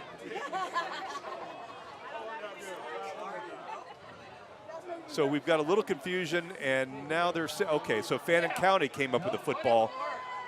We were thrown off there by the jubilation. So that's a tough break for us. We thought we had it. We hit a little squib punt that seemed like it hit a few hands, but it ended up in their hands. So ball at the Union County 45-yard line, 1st and 10, 3 minutes left in the first quarter, no score. And now Davenport's going to sling it off near side, caught at the 45-yard line. We wrap him up pretty good before he can get ahead of steam. Number 16 on the play, that's Cade Dockery. Seth Rutan, who Michael Perry really likes too as a kid that is new to the program, but singled him out in our conversation as a kid to watch, so nice play, Rutan. And going back to the Union County punt, it was a nice job by Zuriel Mencius even getting that punt off. Heck yes. And the Rebels would be starting inside the Panthers 20 if he couldn't. They just got a couple of yards on that play. 2nd and 8. I thought a kid jumped, but he didn't. Now they're going to throw the ball long, and they've got a guy, and he's going to drop it in and out of the hands of the Fannin County wide receiver. And that's a ball that the kid should have had. That's Carson Collis, a senior, and that ball has got to be so wet right now. Number 10, Nolan Thompson, another boy who's new to the program, was the nearest man in coverage. And the Rebels had the defensive back beat, but that ball from Corbin Davenport hung in the air a little bit longer than he would have wanted, and Thompson got to at least apply a hand to the receiver, and a drop pass brings up 3rd down for the Rebels. As you say, another 3rd down stop opportunity for the Panthers. The ball at our 43, no score. Davenport back with Green. Davenport's going to keep it, going to try to go around the right end, and they grab a shirt, they can't get him. Now he's going to squirt up to past the 40 to 38-yard line. He's going to be short of the 1st down. It'll bring up 4th down. We had a shot to get Davenport in the backfield. He squirted away. He's fast and he's strong. But we were able to close off in the middle of the field, and it'll bring up 4th and 2 as they spot the ball at the 37-yard line of Union County, and I'm sure that Cheatham will go for it again, as he did before, on 4th and 2. Yeah, really nice tackle there from David Heredia. Brings up 4th down and 2. And now we've got a timeout, and it's going to be, the Rebels. They did not point to the Rebels, but I'm assuming that that's what's going on. Going to keep the broadcast here for a second, Garland. Thank you very much. So thoughts so far, and again, you can't make any kind of storyline out of 8 minutes of football, but I've seen enough Union County defenses early in the season really give up a lot of yards really fast, and I love the fact that we are stout and hitting these guys hard, and even though this Davenport guy is going to be a tough customer all night long, we're not scared or backing down in any way. Yeah, and the Panthers secondary is making tackles when it counts. The defensive linemen are missing a couple of tackles. They had that play shut up there along the right side on the QB run, but the quarterback Corbin Davenport juked his way out of it, but a nice tackle by the defensive lineman David Heredia. Spencer Mathis with me this year, 37-yard line, and they've got to get to the 35, does Fannin County, to keep this drive going. We're at 1:41 left in the first quarter. We are glad that you're with us at WJRB 95.1. Long count now for Davenport. Davenport's going to fake. He's going to get the first down and scored over the 35, 34, 33 before we're able to trip him up. He knew exactly what he wanted there, and he went around left guard, left tackle, and found enough room to squirt through. And that will be a first down for Fannin. Yeah, good tackle there from Sam Page going for the legs of the quarterback Davenport, but the Panthers defensive line and linebackers were totally fooled on that play action or read option play by the quarterback.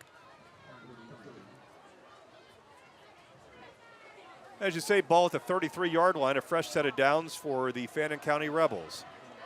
Looking to score first in 2022. High snap, Davenport goes up the middle. We're going to hit him, close it off around the 30, 31-yard line. He did get 2 or 3. He's going to be a tough kid to tackle for a loss, Spencer. Yeah, he's seeming to break a tackle on every single play. If the Panthers can just shut down the run for the quarterback Davenport, I think that they've got a good shot here, especially with, we've only seen 2 passes from Davenport, and they both fell incomplete. One, he had a receiver open and underthrew it. So they gave him 1 up to the 32-yard line, and now Davenport at 2nd and 9, back with 1 setback. 3 wide receivers. Slot, it looked like a kid jumped on the far side. And now we've got a flag, and they throw the ball down the field, and it's going to be incomplete on the far side. I believe we're going to have a jump or a hold on Fannin based on where the flag was thrown. And let's see what the referee says. Got a hold on Fannin, and that'll back them up another 10 yards. Got to take the penalty with 30 seconds left in the first quarter. Rain's still coming down, but it's just more intrusive than anything else. I don't think it's ruining anybody's good time, as we've got a lot of umbrellas and a lot of fired up parents and students and staff out here tonight. It's a great night to be a Purple Panther here in Blairsville. Yeah, 3rd and 23 coming up for the Rebels, and I would not put them past going for a QB run here with Davenport once more. So the Panthers have got to be ready, even though it's a long distance. 6 yards back and shotgun is Davenport awaiting the snap. And now he's going to run it, as you said, up to the 45, and we're going to tackle him. And now a fumble on the play, and it looks like we've got it on the far side at the 40-yard line. And yes, we do have it. And I believe that's number 40, David Heredia, picking up the loose ball on the far side. A couple of Panthers knocked Davenport down. One of them must have got a helmet right on the ball. It squirted out, and David Heredia coming up with a big turnover for the Panthers here as we end the first quarter. No score from Blairsville back in 60 seconds for quarter number 2. This is going to be a fun ball game, and we're glad that you're here at 95.1 WJRB. Locally owned since 1980, Leon's Flooring is your full-service flooring store with the largest showroom in the area, guaranteed to save you money with over 50 years of total sales experience. The folks at Leon's Flooring are experts in ceramic tile, carpet, hardwoods, and vinyl, located at 568 Murphy Highway in Blairsville, next to the Mexican restaurant and across from Mike's Seafood. Leon's Flooring, call them today at 706-745-9433. Oh, and by the way, say hello to Diesel while you're there. Check out North Georgia Water Sports in Blairsville for all of your watercraft wants and needs. Offering inventory loaded with new and used watercraft, including Avalon, Tahoe, Tracker, and Sun Tracker boats. Whatever you want, they got. North Georgia Water Sports also offers a service department with highly trained technicians during all business hours. Don't forget to winterize your boat at North Georgia Water Sports. Call 706-835-1222. Visit NorthGeorgiaWatersports.com or stop by 2132 Murphy Highway in Blairsville. We rejoin you right at the beginning of the next Union County drive, as a quick dive over the middle is going to go for 1 or 2. Panthers now 2nd and 9 as we begin the second quarter of play. And I must tell you, I figured Fannin County was a several touchdown favorite in this, but whether it's the rain or whether it's just we've got a good-looking bunch of kids this year, and probably a little bit of both, we are right there with the Rebels. No score here, as I said early in the second quarter, as the 10-2 Rebels from last year taking on the 3-8 from last year Panthers. Panthers didn't even get a scrimmage game. One of the only 2 teams in the state that didn't.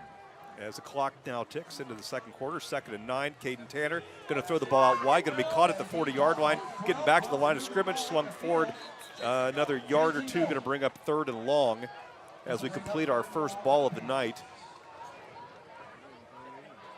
Is that Jensen Goebel grabbing that one, Spencer? I think it was there on the far side. And the Rebels have been sitting in a cover 2 shell so far in this game. The Panthers went underneath there. Let's see if they can attack maybe the seams here on 3rd down and 7 if they're willing to pass it. First down marker at the 50-yard line. We're at 3rd and 7. Been a clean ball game so far. Now we're going to throw the ball near side as Goebel again at the 40. Got to turn the corner and he can't. And he's going to be horse collared down at the 44. They're going to throw a flag on that, as Cade Sands, I believe, is going to be rung up with a horse collar. You can't grab a kid by the shoulder pads or the jersey and sling him down, and it looks like that's what may have happened there. Yep, that's exactly what happened, and now we're going to move the ball forward. So the Panthers continue to be beneficiaries of Rebel penalties. Getting every break so far. Let's keep them coming, Spencer. Yeah, the Rebels have committed a lot of fouls. You would think maybe they're the team that didn't get the scrimmage off so far in this game, but the Panthers have got to capitalize here. They're near the 40-yard line of the Rebels, just 40 yards away, and Connor Shucknick looks to be the lead back on this drive for Union County. So the ball at the 41-yard line of Fannin County as the Panthers continue to spend time on the other side of the 50-yard line. Low snap, Tanner, 40-yard line. And they may have knocked him down behind the line. I thought he got past the 40. Next thing I know, he's picking himself up at the 42-43. And so he is going to lose a yard. Scoreboard 7:35 right. each and every weekday morning. That's right. And we've got... They're screaming at you on Highway 76 every morning. Oh, for sure. And we've got plenty of football to talk about on Monday morning.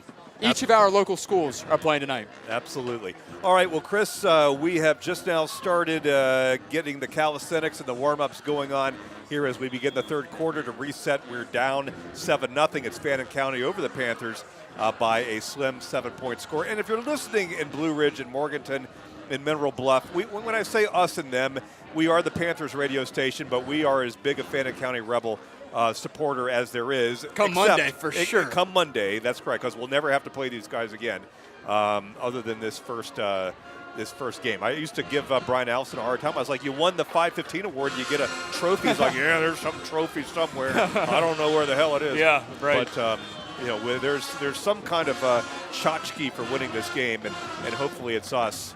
And that'll be the last time I say us after tonight's final score. So just a minute and a half left. Garland, we're going to take a quick break and then come back, and we'll be ready to tee it up for the second half. Always nice to be joined by Chris Mathis. I mean, here's a guy that still works for us. He gets paid on the 1st and the 15th by the radio station, so it's not like he's gone away. It's just we don't see him as much anymore. So, Chris, it was great to be back. Hey, thank you, Jeff. I do appreciate it as always, man.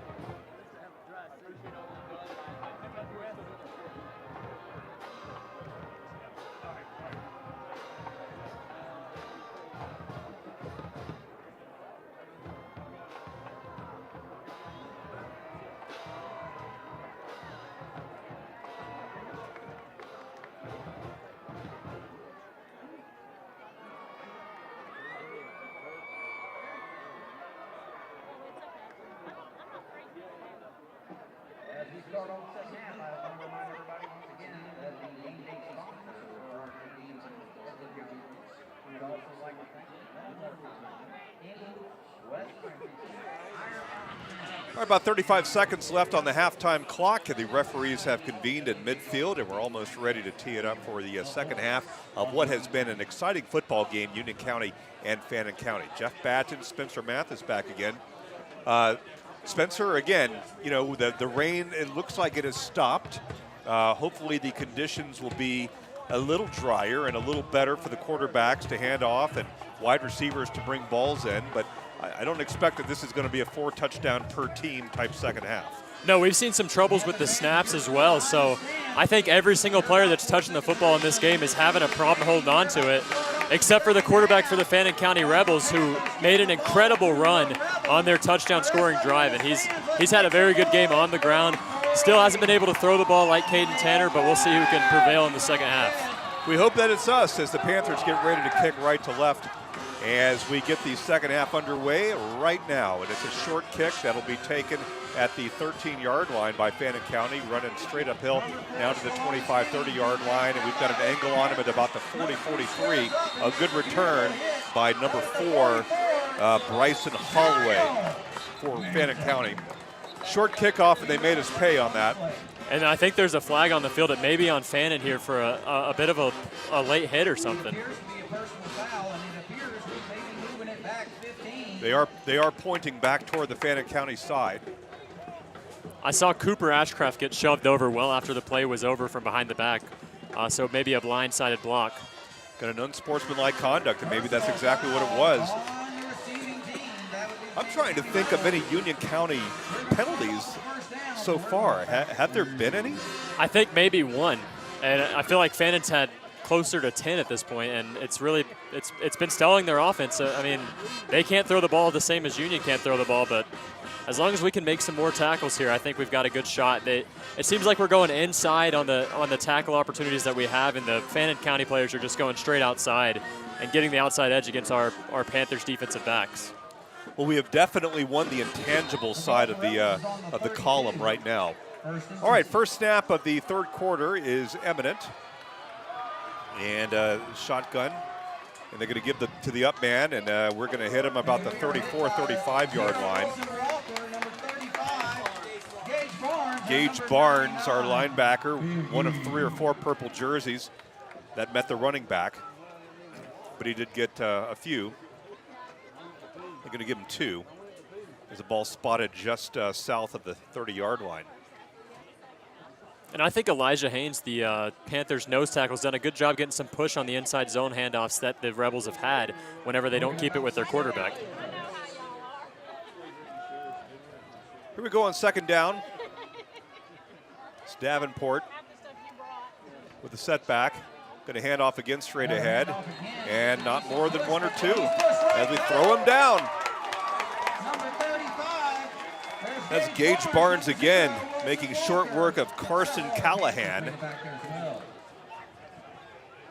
And now we've got another third down that we've got to try to stop them on. I feel like that it's important to stop them on this first possession, that there is a difference between, 14-0 now versus 14-0 later. I mean, I guess that's an obvious comment, but just from the momentum side of things, Spencer, it would be great to stop them just one more time. Panther fans in the stands, they're still making So we got about 7 yards, and now it looks like we're going to have to burn a timeout. Yeah, I don't think the Panthers got the personnel on the field they wanted. I saw Braylon Rader go in for position there, so maybe one of the linebackers that was not supposed to be in on that play came in. Michael Perry not happy as he stalks along the sideline, obviously kind of irritated by what just happened, had to burn a timeout. Hopefully that won't come back and nip us at the end. 7-0, Fannin over Union. It's usually been a pretty high-scoring game. I can't think of a single one anytime recently that wasn't a double figure for each team. Well, I mean, I've got the information right in front of me. I'm trying to do this off memory, but I know it's on another page. As we wait the teams to come back out. Yeah, the last 2 meetings between these teams have been 24-20 and 19-20, and then 34-7 last season. So usually a high-scoring matchup, but with the rain involved in this one and 2 new quarterbacks, the scoring has been way down.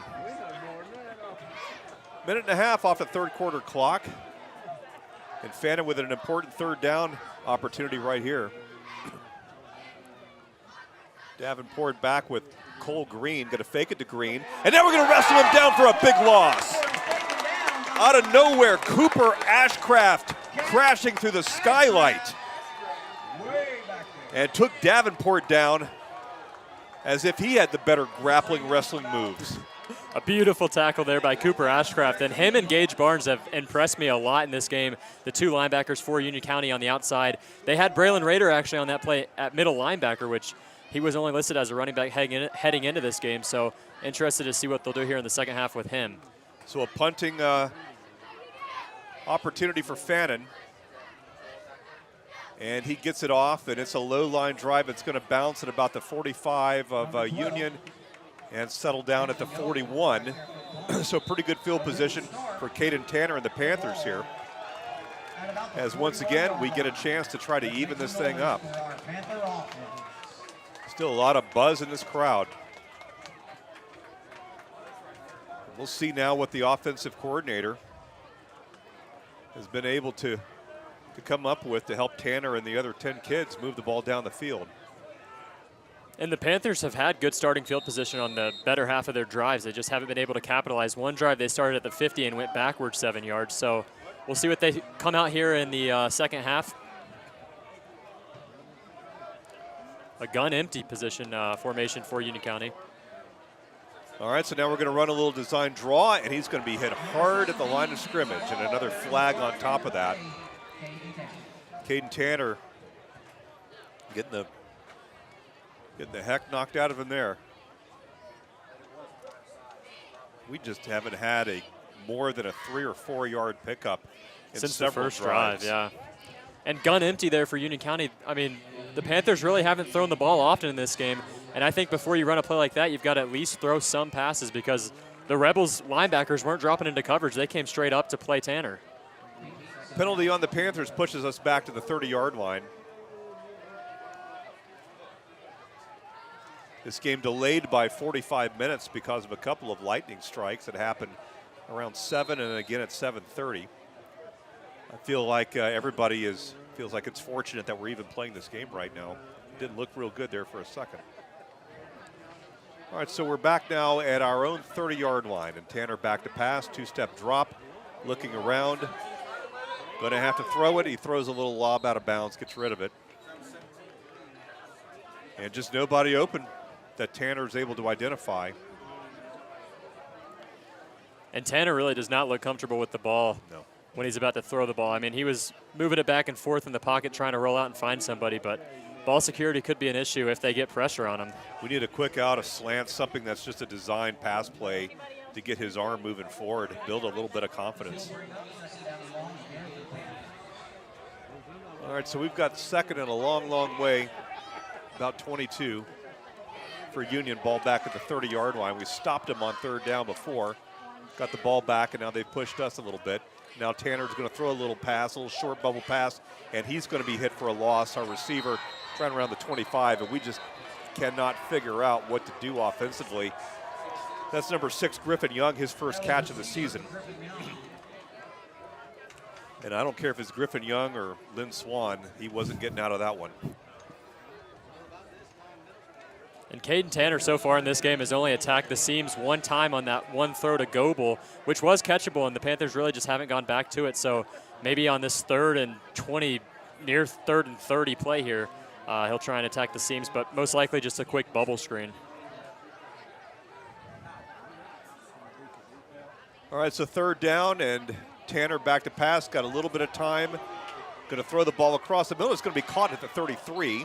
And our first downhill reception, I guess you would call it, of the night. That's number 6, Griffin Young, who on the far side makes his second catch.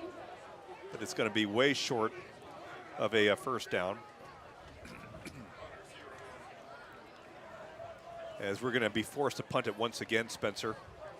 And Union County's going to need another great punt here out of Wilson Walker because Fannin County does have the momentum, at least on the defensive side of the ball, and their offense has at least been moving a little bit. Another high, booming punt. Going to be taken, and he's going to let it bounce at the 25. He's going to regret not picking that one up as we down it at the 19. And another tremendous punt. Yeah, from a skill position player in Wilson Walker. Wilson Walker, well done. What was the name of the punter that we had who was also an excellent defensive player, African-American boy? This is 3-4 years ago. Oh my goodness gracious! He was there when you. What position was he? He was a linebacker. R.J. Banton. R.J. Banton was a tremendous punter. Every time he came out, it was. It was either him or Cole Wright, and Cole, we all know with Cole Wright. Reminds me of him. He was also a very good baseball player. Yeah. He was a good player for the Panthers. All right, so here are the Rebels, 7 points up. They've got the ball at their own 18-yard line. Keeper, and we're going to We're going to wrap him up at the 15-yard line. It's going to be another loss as Davenport just can't seem to figure out Gage Barnes. Gage Barnes has had a target on him for the last 2 drives. And now it's Fannin's turn to look back to the sideline and say, Coach, what do you want us to do? Because this is not working.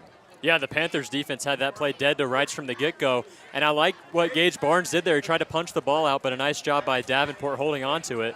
And it brings up 2nd and 13. Lost a couple. Ball back at the 18-yard line. 2nd down for Davenport. He's going to keep it. Once again, we're going to spy him and knock him down right at the 17-yard line. It just looks easy for the Panthers.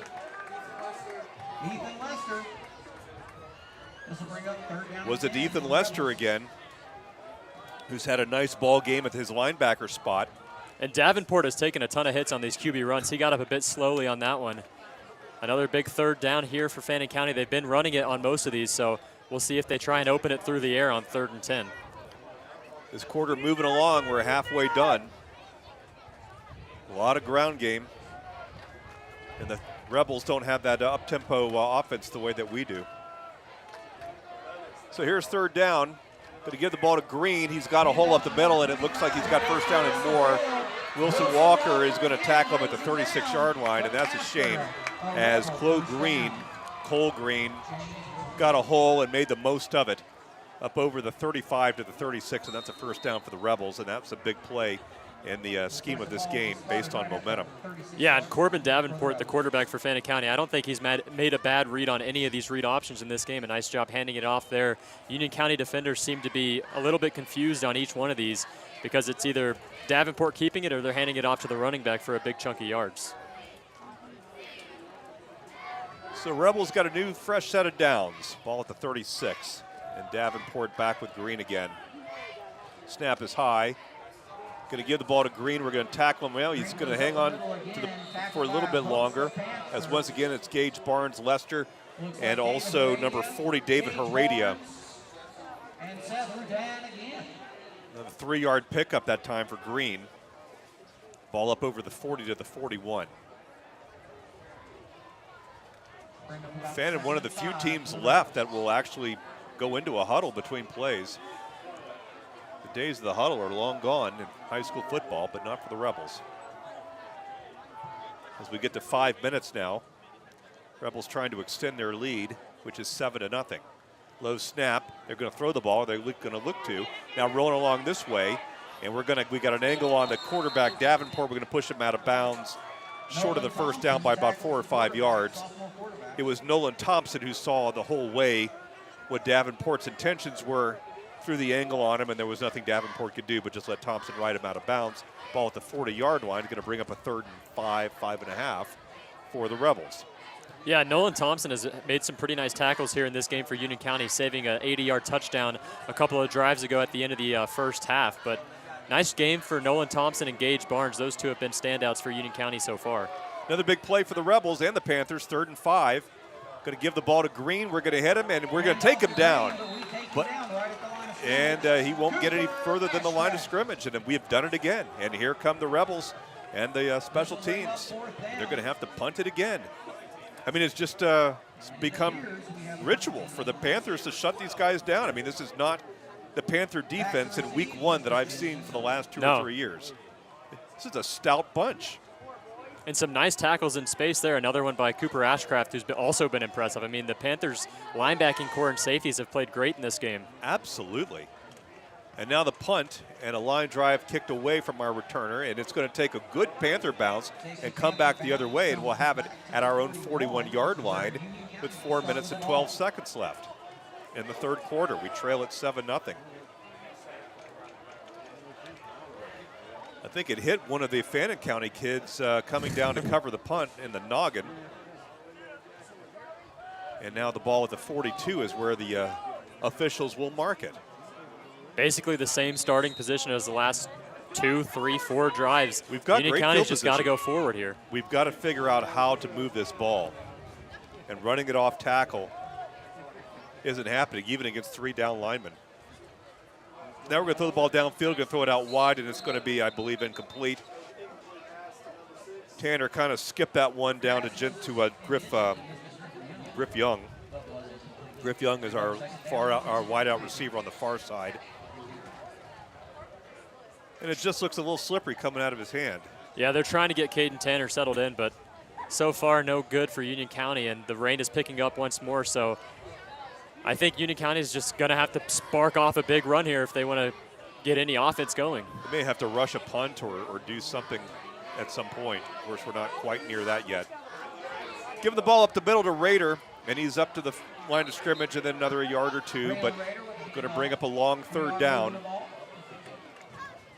Raiders started off with a couple of pops at the beginning, probably got 25, 30, 35 yards rushing in his debut as a football player for Union County varsity. And Braylon Rader's been moving the pile every single time he's got the opportunity past the offensive line, but 3rd down and 6, huge play. Got to get to the 48-yard line of Fannin County to keep this drive going with 3.5 left in the 3rd quarter. Low snap, back to pass, under pressure Tanner, got to get rid of it, and he's going to go down. And he's going to go down on the far side as Fannin County, particularly on that side of the football, really playing tough. I believe that's Davenport on defense making that stop for the Rebels. And Union will have to punt it again. And this is where the coaches for Union are going to earn their money, because really it is less almost now about the players and more about a strategy or a scheme about how we're going to break out of this funk. Yeah, they're going to have to go deep into a bag of tricks here if they want to get any points on offense. The Fannin County defense has been great. And another outstanding punt that's going to squirt into the end zone. Another 50-ish yard punt for Wilson Walker. And he's flipped the field all game. I mean, the Panthers defense has been showing up. The offense just can't move the ball. He's our MVP just for being the punter. I mean, he's our MVP just for the way that he has bottled Fannin. We've had the ball at their 40. They've had the ball at our 15 or 20. Every drive. Every single time.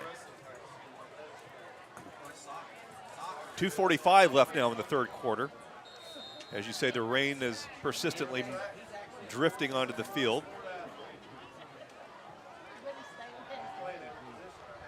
And Davenport once again with Green in the background. And we got a little end around, and we're going to hit him in the backfield on another stuff for a big loss. And Cooper Ashcraft is playing lights out football for the Panthers. They tried a little sneak on us, a little sneaky end around.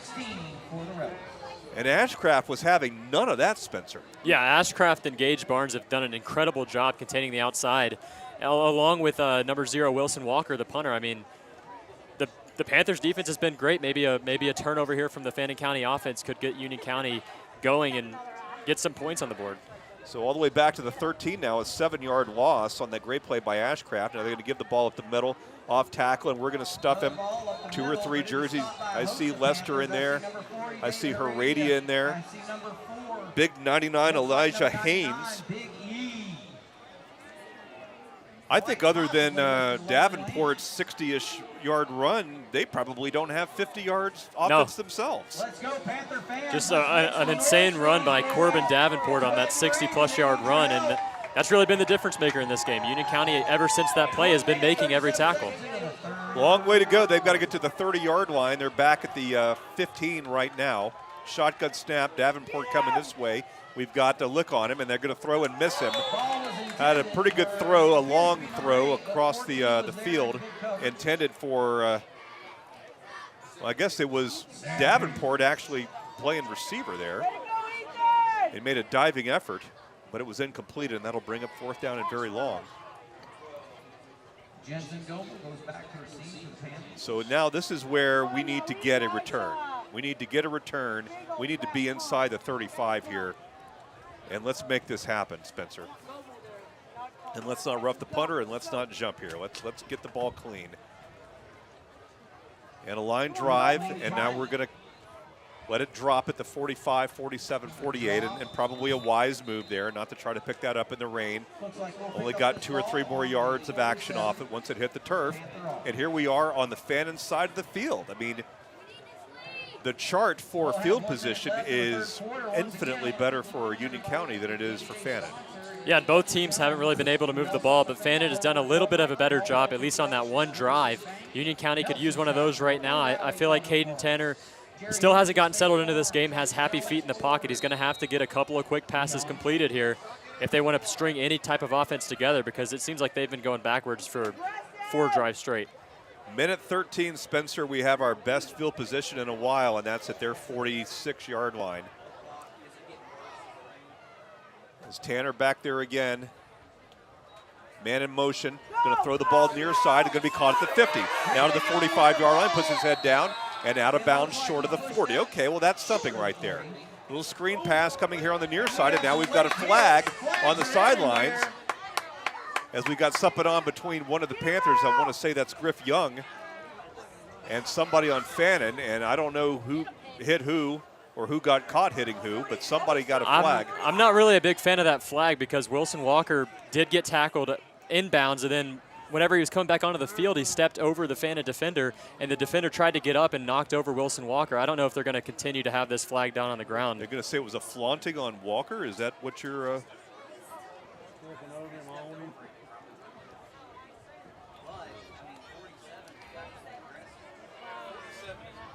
We've got an unsportsmanlike against the Panthers and an unsportsmanlike against them. Okay. Okay. So they will wipe each other out. That would have been a terrible penalty given the circumstances to go back 15 yards. And that was a good way to call it.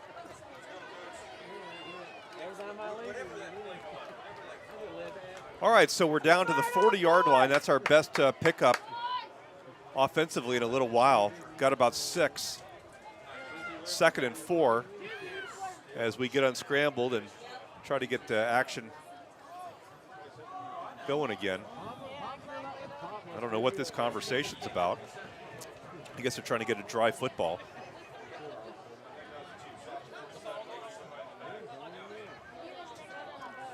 I'm going to mark it back to the 42 is where they're going to say that we were tackled.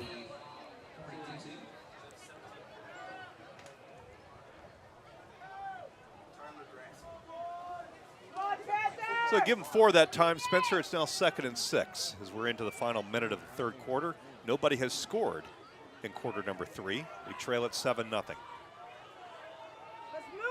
it. Tanner back. Set. Going to throw the ball over the middle. It's going to be caught at the 30-yard line. That's a first down for the Panthers, and that's a good-looking throw and a good-looking catch.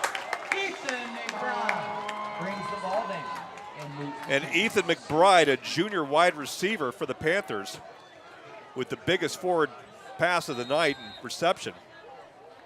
As we're now at the 30-yard line of Fannin.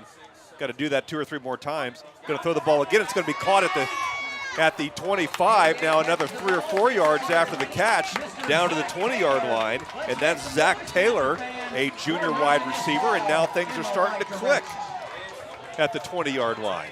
And you can see Tanner getting settled into the game live right now. All right, going to give the ball off now, and we've got a little running room as we're fighting for it up to the over the 20-yard line, now down to the 16. And I think Union County here has got to keep this momentum going before the end of the 3rd, because they're going to have to flip sides, and Fannin's going to have some time to rest. It looks like they've got him on their heels for the first time in this game. That's a great observation. We would really like to stick it to him right here without their going to the Gatorade bottle. 17 seconds on the clock. We're not in a super hurry here. Shotgun. Tanner takes a step back and throw the ball. Going to be incomplete.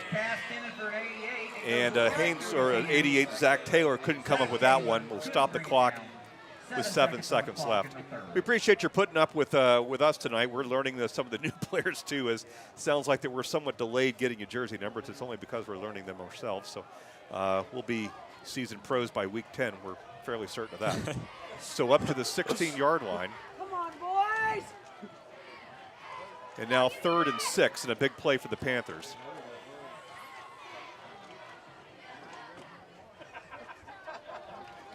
Tanner long count.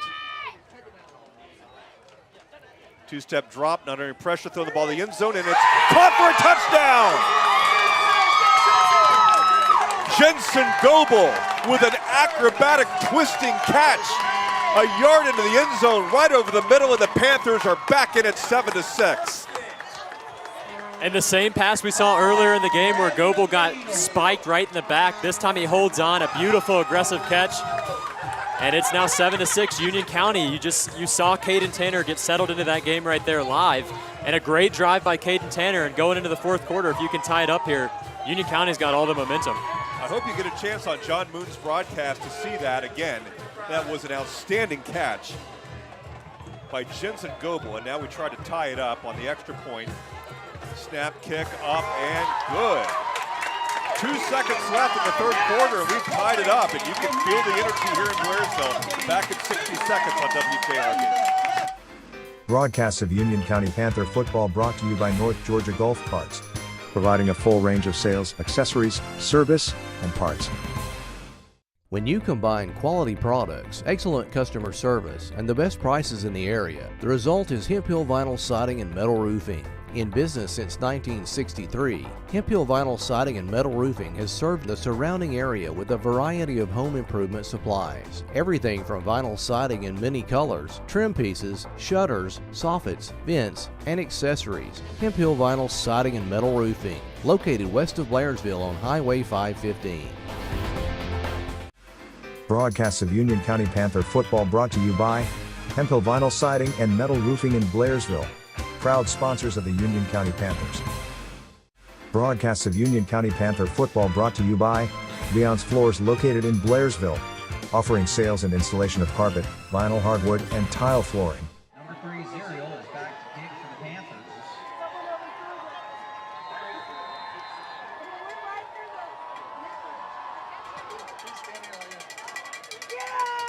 Ball is received about at the 10. Brought out by Fannin County and tackled by Back with a kickoff after the touchdown. We wrap them up around the 23-yard line. And we're going to head into the fourth quarter. And Garland, we're going to get to take another break. Back in 60 seconds for quarter number 4. It's 7-7 on WJRB. Union County football is brought to you by the North Georgia News, providing news and sports coverage to Union County for over 100 years. Go Panthers!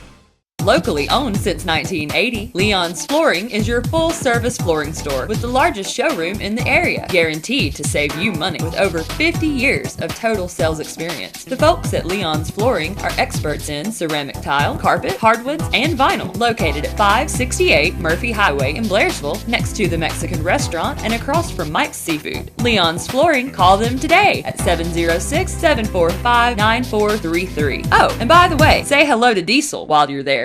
Broadcasts of Union County Panther football brought to you by the Family Medical Practice of Thomas Korisny, MD, in Blairsville, serving Union County and the mountain area. Broadcasts of Union County Panther football brought to you by Nelson Tractor Company of Blairsville. Nelson Tractor Company has been providing value to our customers for over 60 years.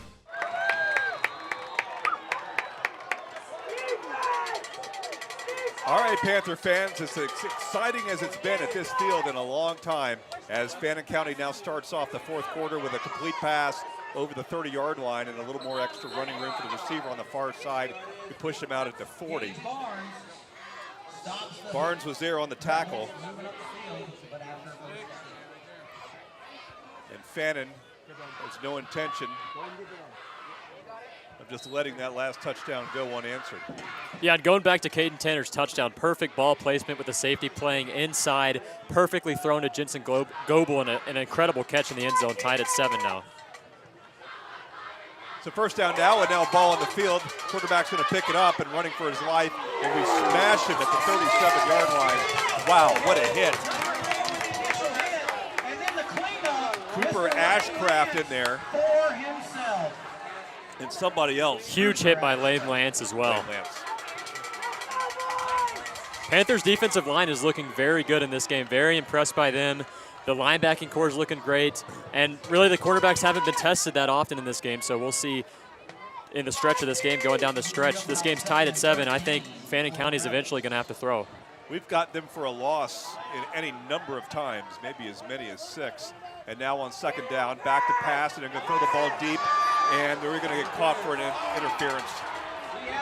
We absolutely interfered on a downfield pass intended for number 16, Carson Collis. And I believe that's Taylor Whitehead on the pass interference. And I don't even know that it was absolutely necessary for him to do that. I think that would have been a tough ball to catch, but of course Whitehead was turned around and was pretty worried that he had gotten beat. So a big pickup for Fannin.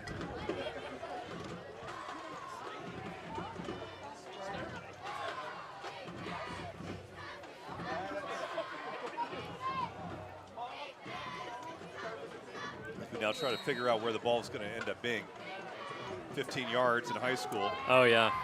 Takes it to the 48. Not like the pros or college where you get it where the foul was. Yeah, not as big as it could have been. They could have been at the Union County 30. So nonetheless, over the 50-yard line goes the Fannin County offense, first down. Got a new quarterback now who is under Trump, and he's going to reverse field and run back the other way, 45-40. He's got running room and will be pushed out of bounds around the 25, and now they're going to get us for a late hit out of bounds too.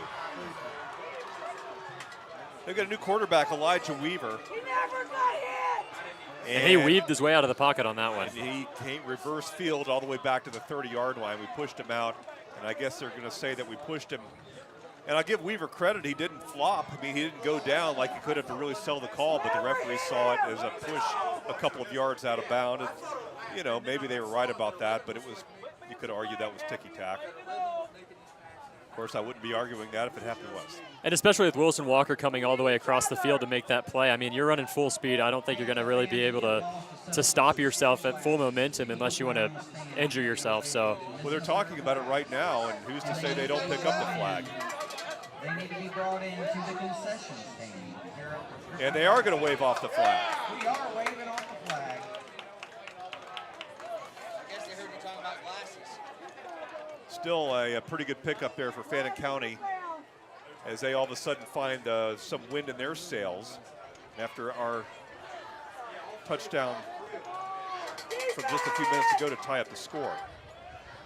10:50 left in the football game. It's 7-7. 10:53 on the board. Let's go Panther defense. They've been running a new quarterback in there. Davenport has been their guy the whole time. But now it's number 11, Elijah Weaver, who's a sophomore. And he's back there with Carson Callahan. He's a little guy, a sophomore. And he's a shifty guy as he weaves out of the pocket and now heads the other way. And he'll be tackled about the 27-yard line. Looks like he was tackled by Seth Rutan.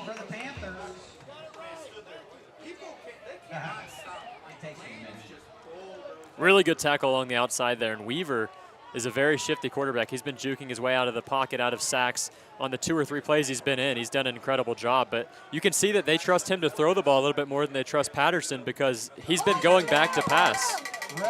So up to the 28-yard line. No gain on the play.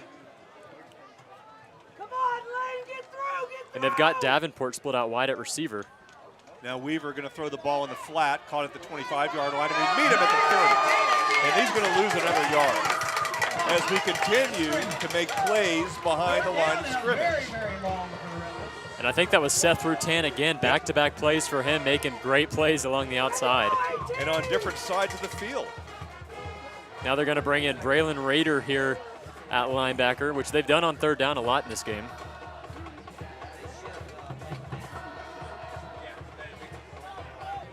Why is the clock? Oh yeah, the clock has not stopped. It's got that funky little thing. So about 9.5 left in the football game. All right, they've got to get the ball, Spencer, to the 19. Ball sits at the 30-yard line. Third down and 11. Can we stop him one more time?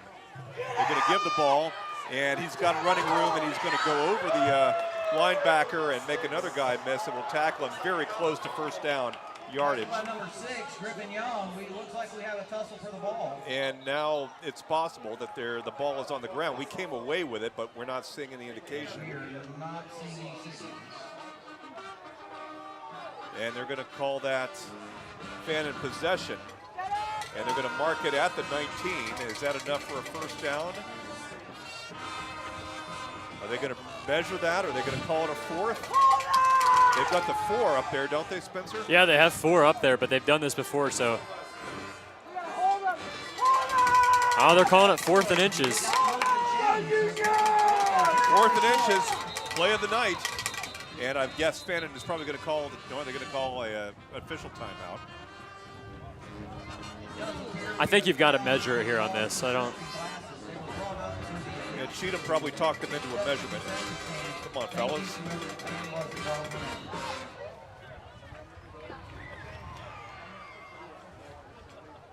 Shame that they didn't let the bands on the field at halftime. I guess the weather played a role there. Panther band is always terrific. And they play songs from the 70s and the 80s that I've heard of, which makes me like them even more.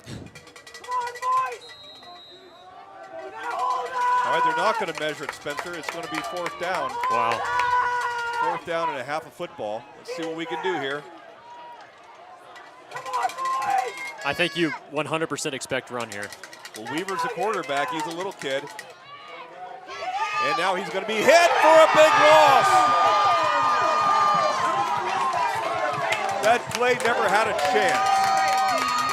As the Panthers do it again. And Cooper Ashcraft running off the field, waving his arms, so excited as the Panthers stop them on 4th down for the 2nd time tonight. And the Rebels sideline over there is livid that they did not take out the markers to measure that, but a great tackle there on 4th down. The Panthers sniffed out the run and they stopped the backup quarterback. It was a jailhouse rush. I mean, the kid never had a chance. So now we've got the ball at the 25 with 8 minutes left in the football game. Score is tied. Momentum on our side after a great drive at the end of the 3rd quarter to score the game-tying touchdown. What are we going to do here? 2-step drop. Going to throw the ball over the top. Going to be caught by Braylon Rader right at the 28 near the 30-yard line. So that's a pickup of a good 4 or 5 for the Panthers. And I'm sure as the season goes on, we'll see more screens to Braylon Rader as he gets more settled into catching the football because, I mean, every time he touches the ball in space, he's breaking 2 or 3 tackles. Going to call it the 31-yard line, give him 5.5 on that. Panthers now maybe milking the clock a little bit, or maybe they're just trying to conserve some energy. The first week is so hard. It's been a clean football game with regard to snaps, illegal procedure. Yeah. Another good thing the rain has done is it's kept the humidity down and there are not so many cramps and kids that are gasping for air. Low snap, throwing the ball over the top again, caught, and we're going to squirt for a 1st down over the 35 to the 36. And the Panthers now stringing some plays together.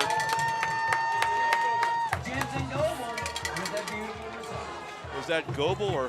Yeah, Jensen Goebel with a nice juke move inside and holding on to the football with 3 defenders around him and picking up the 1st. Another 1st down, as you say, Spencer.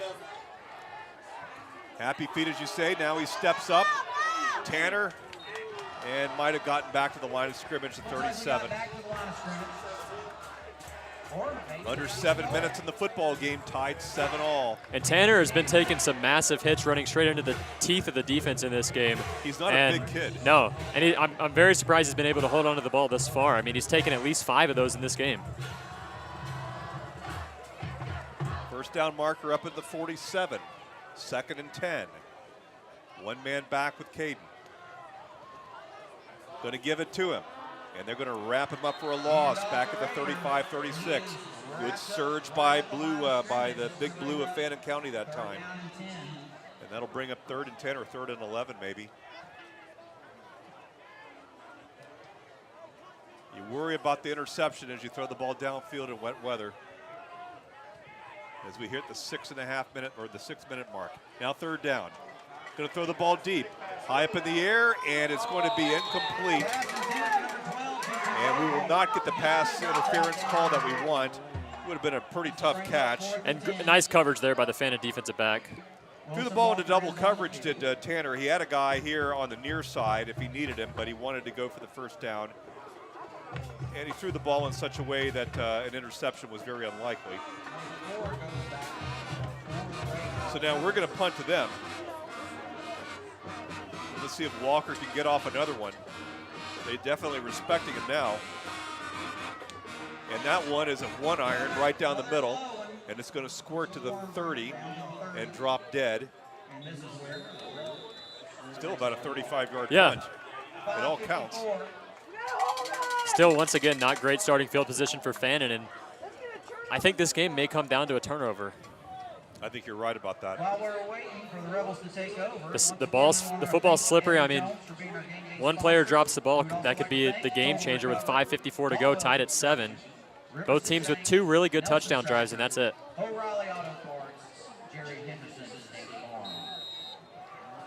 So here come the Rebels again. It's Weaver back there at quarterback with Green beside him. Davenport was the starter, but just was not effective. And now the shotgun snap, and they're going to throw the ball downfield, and we jump right in front and almost had a pick. Walker jumped it, but it was such a poorly thrown ball that he couldn't step in front and do anything with it, which was a good thing for Weaver, the quarterback, because that had a pick 6 on it because Walker jumped that route, Spencer. And with Nolan Thompson back there at cornerback, he was kind of backing up still whenever that ball was in the air, so really not a great shot to catch the tip. Here we go, second down. Green again back with Weaver, the sophomore. Weaver going to keep it. He's got to rush. He's got to do something with it. He's turning the corner at the 25. We're smart enough not to push him out of bounds that time. It was number 40, David Heredia, with the angle forcing him out of bounds, and he didn't get much if he got anything at all, and that'll bring up 3rd and long for the Rebels. And the Panthers, ever since that 160-plus yard run by the starting quarterback in this game for Fannin County, have shut out the outside part of the field, and really just nothing going for Fannin County whenever they try to stretch the ball outside. Clock stopped at 5:42. As you said, Spencer, it's going to come down to one play.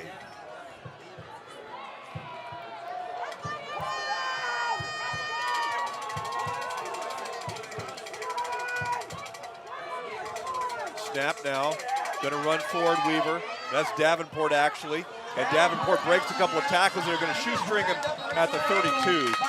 A long, long way from the first down marker at the 39. And once again, the Panthers have done it.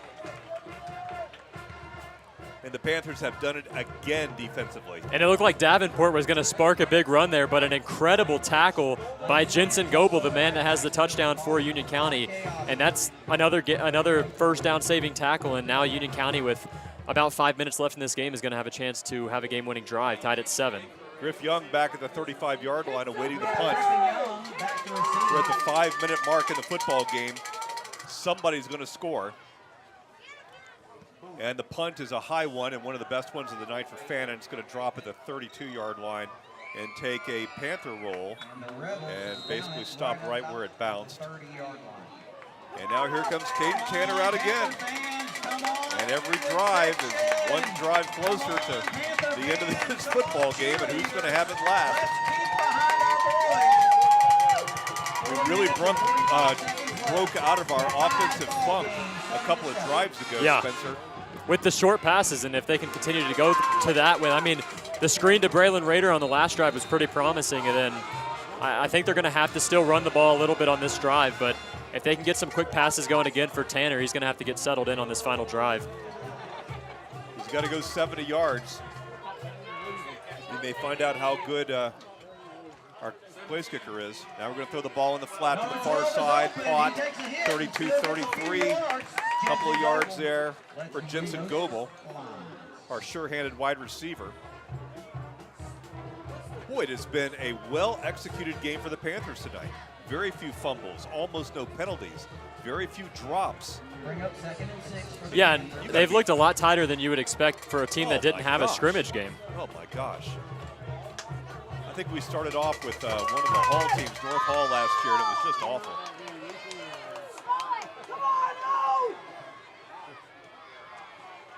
All right, second down now. Here's Tanner under pressure, rolling, gets rid of it, throws, and it's going to be caught at the 40-yard line by Jensen Goebel. It may be a little bit short of the first down, Spencer. They're going to mark it right at the 40-yard line. So it'll be 3rd and 1 for the Panthers with 3:50 left in the football game. Big play here as we go tempo. Looking like an inside zone to Shucknick here on 3rd and inches. And we're going to go straight ahead, and I don't know that we got it. He was hit right at the line of scrimmage and was pushed back. It was a good call. I don't think they were expecting that necessarily. But number 71, Jeremy Tamman, who is a senior, hit him right in the head. Yeah, that one just comes down to whoever wins the trench battle in Fannin County on that play. All right, I think they're going to bring out the chains here. And I'm sure Chad Cheatham is yeah. Oh, really? We have chains here tonight? So from the far side of the field comes the chain gang. It looks like to me that the marker is right at the 41, and our football is not at the 41, but we'll see.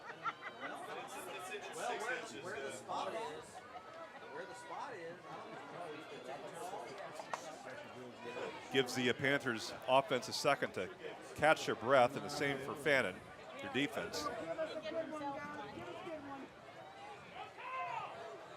And let's do the measurement here, and it is going to be I think that's a first down. It is. And that's just not the way it looks from this side. It looked like to me that that ball was at the 40 and a half, and their first down marker was at the 41 plus. I mean, you can see the first down marker over there at the 41. The ball doesn't really look there. No, it does not look at the 41. I'm sure Chad Cheatham he's out of his mind right livid now. right now. All right, so a first down for the Panthers. It is our night. 3:17 left in the game as the clock resumes. 7-all. And a tremendous Week 1 football game here in the North Georgia Mountains. First down give is up the middle. We're going to fight for 4 or 5. We were dead to rights, as you say, and then we're able to kind of wiggle out of it. Shutnick with one of his few carries of the night. It's been a Raiders football game, but Shutnick that time turned in a loss of 1 into a gain of 4. Yeah, great job moving the pile there. I mean, it looked like that play was over as soon as it was snapped.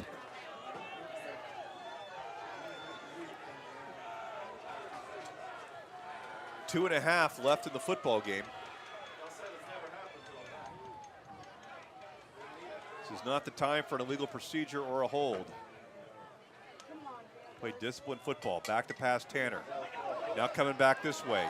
Looking for something to do. Going to throw the ball out of bounds. Dumping that one out of bounds. Bring up 2nd and 10. Happy feet is a great way of describing what he's got going on back there, and that's understandable.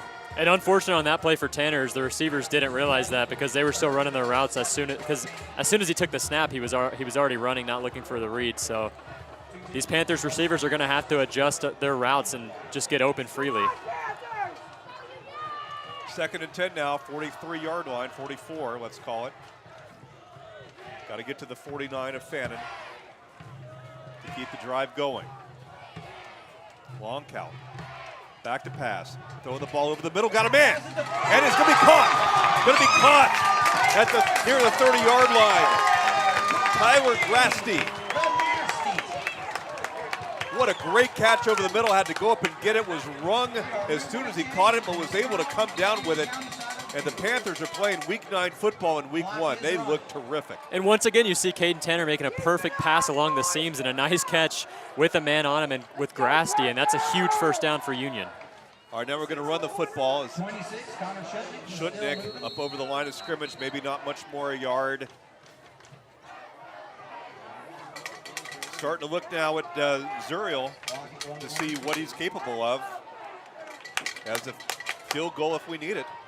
Hopefully we can score the touchdown as we're now at 1.5 minutes left in the football game. Low snap, going to throw the ball deep, got a man, look it up, and it's caught, and it's going to be out of bounds at the 1-yard line. Is that Griffin Young? Griffin Young going up to get a high lob arching pass with a guy all over him. Brings it down at the 3, goes out of bounds at the 1. We thought maybe he got in. but it's goal to go for the Panthers at the 1 yard line. I can't believe what I'm seeing. And here we go, Panthers. Let's see if we can get it in. Schutnick into the end zone, touchdown. Connor Schutnick going to make it 13-7 as the Panthers on a long pass from Tanner to Griffin Young set up the 1 yard off tackle touchdown. And it looks awfully good with 82 seconds left in the game. And how about Caden Tanner in the latter half of this game? I mean, engineering 2 perfect drives, really, and a perfect deep ball along the right sideline. And Union County now up 13-7 with 1:22. And with the way the Panthers defense is playing, I've got the Panthers. Still a long way to go as we come out and try to make this 14, and the kick is up, and it looks good, and it is good. 1:22 left on the clock, Garland Johnson. 60-second break, and we're back for the rest of this football game on WJRB. Broadcasts of Union County Panther football brought to you by Bitter Creek Market and Deli, providing the best quality of meats in the area. Located between Young Harris and Blairsville. Constantly challenging ourselves as a college means more learning opportunities, better teaching, more innovative programs, greener facilities, a stronger community, and happier students. Every choice we've made reinforces our mission to help educate, inspire, and empower you. Young Harris College. This is the place where your future unfolds.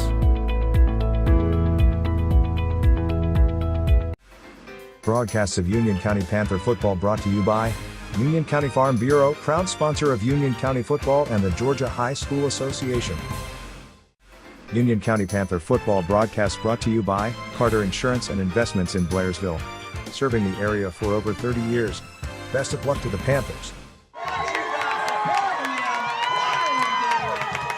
You can hear the excitement here in Blairsville as we're getting ready to pull off an upset in week 1 over county rival, neighboring rival Fannin County.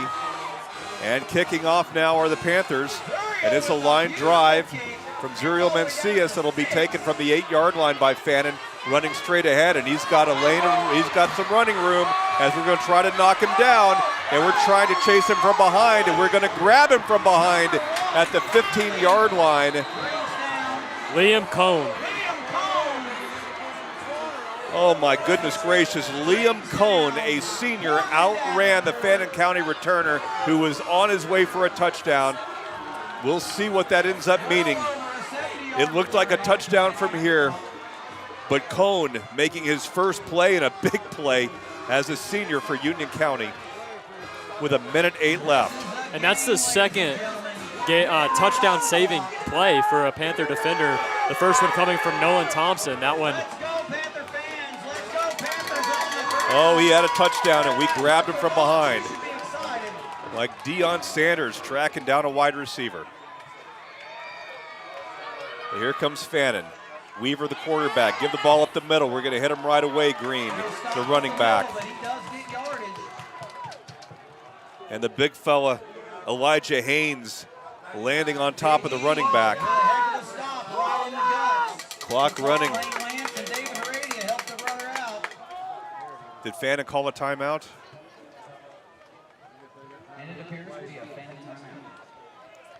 All right, so 14-7 Panthers. Ball at the 11 yard line. We're going to keep the broadcast here.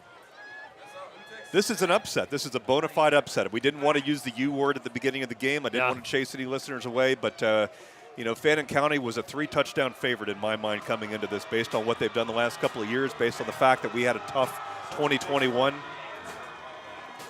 Union County defense has just been stifling. I mean, just 2 big plays, the kickoff return and the long run from Corbin Davenport.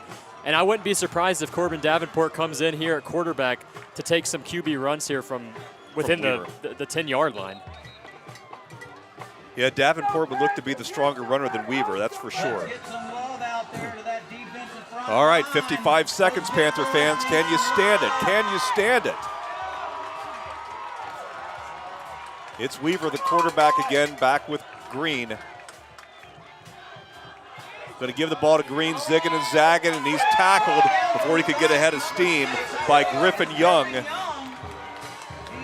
He's inside the 10-yard line. Third down now for Fannin. Can we stop him? Can we stop him? This time it's going to be Weaver throwing the ball. He's heading for the end zone. We're going to tackle him short. He's right over the 4-yard line. Griff Young in on the play. Also Sam Page making a tackle. So now that's fourth down. No. That's going to be is that a first down? First and goal from First and goal. Okay, so they got the first down. So another timeout called. We'll keep the broadcast here with 28 seconds left. One of the best Union County football games that I've been a part of in our 10 years here. You know, high school football games are usually pretty lopsided. You know who the favorite's going to be, and the favorite usually wins. Not tonight. This has been a great football game. And you talk about a game that if Union County could win, what a springboard it would be for the rest of the season. Absolutely huge. If you look at the last two games of the schedule, those are hard games going into the playoffs. But the middle half of the schedule for Union County are all winnable games. And if you can come out of a game against Fannin County with a win to start off the season, that's huge for Union County. I mean, just the fact that these guys could become believers, winning a game like this would mean so much, as you say, going into the. And their defense has just been so impressive in this game. It's been great. 28 seconds left, Spencer. It's first and goal. Either they score or they don't. No field goal. Doesn't matter. Snap now. Running toward the end zone, puts his head down. We're going to stop him at the 2. Stop him at the 2. It's just all about guts at this point. Hopping up out of the stack is number 67, Noah Helton. Noah Helton. And now we're at 13 seconds left. And that's got to be an injury timeout. Ball marked at the 2-yard line as play stops. 13 seconds on the clock. Everybody's standing here. Nobody's sitting down except for that one guy in the white hat. Everybody is up here in Blairsville. And Davenport's back in at quarterback here. Second and goal from the 3-yard line. 12 it's going to be seconds some left. hard-nosed football going on here at the end of this game. This is all about making an individual play. Not getting juked, making a form tackle. Ball at the 2. Everybody up, everybody screaming. Davenport with 2 running backs in a tight formation. Now Davenport looking for a hole. He's going to be stopped. He's going to be stopped. 4 seconds, 3, 2, 3 seconds left.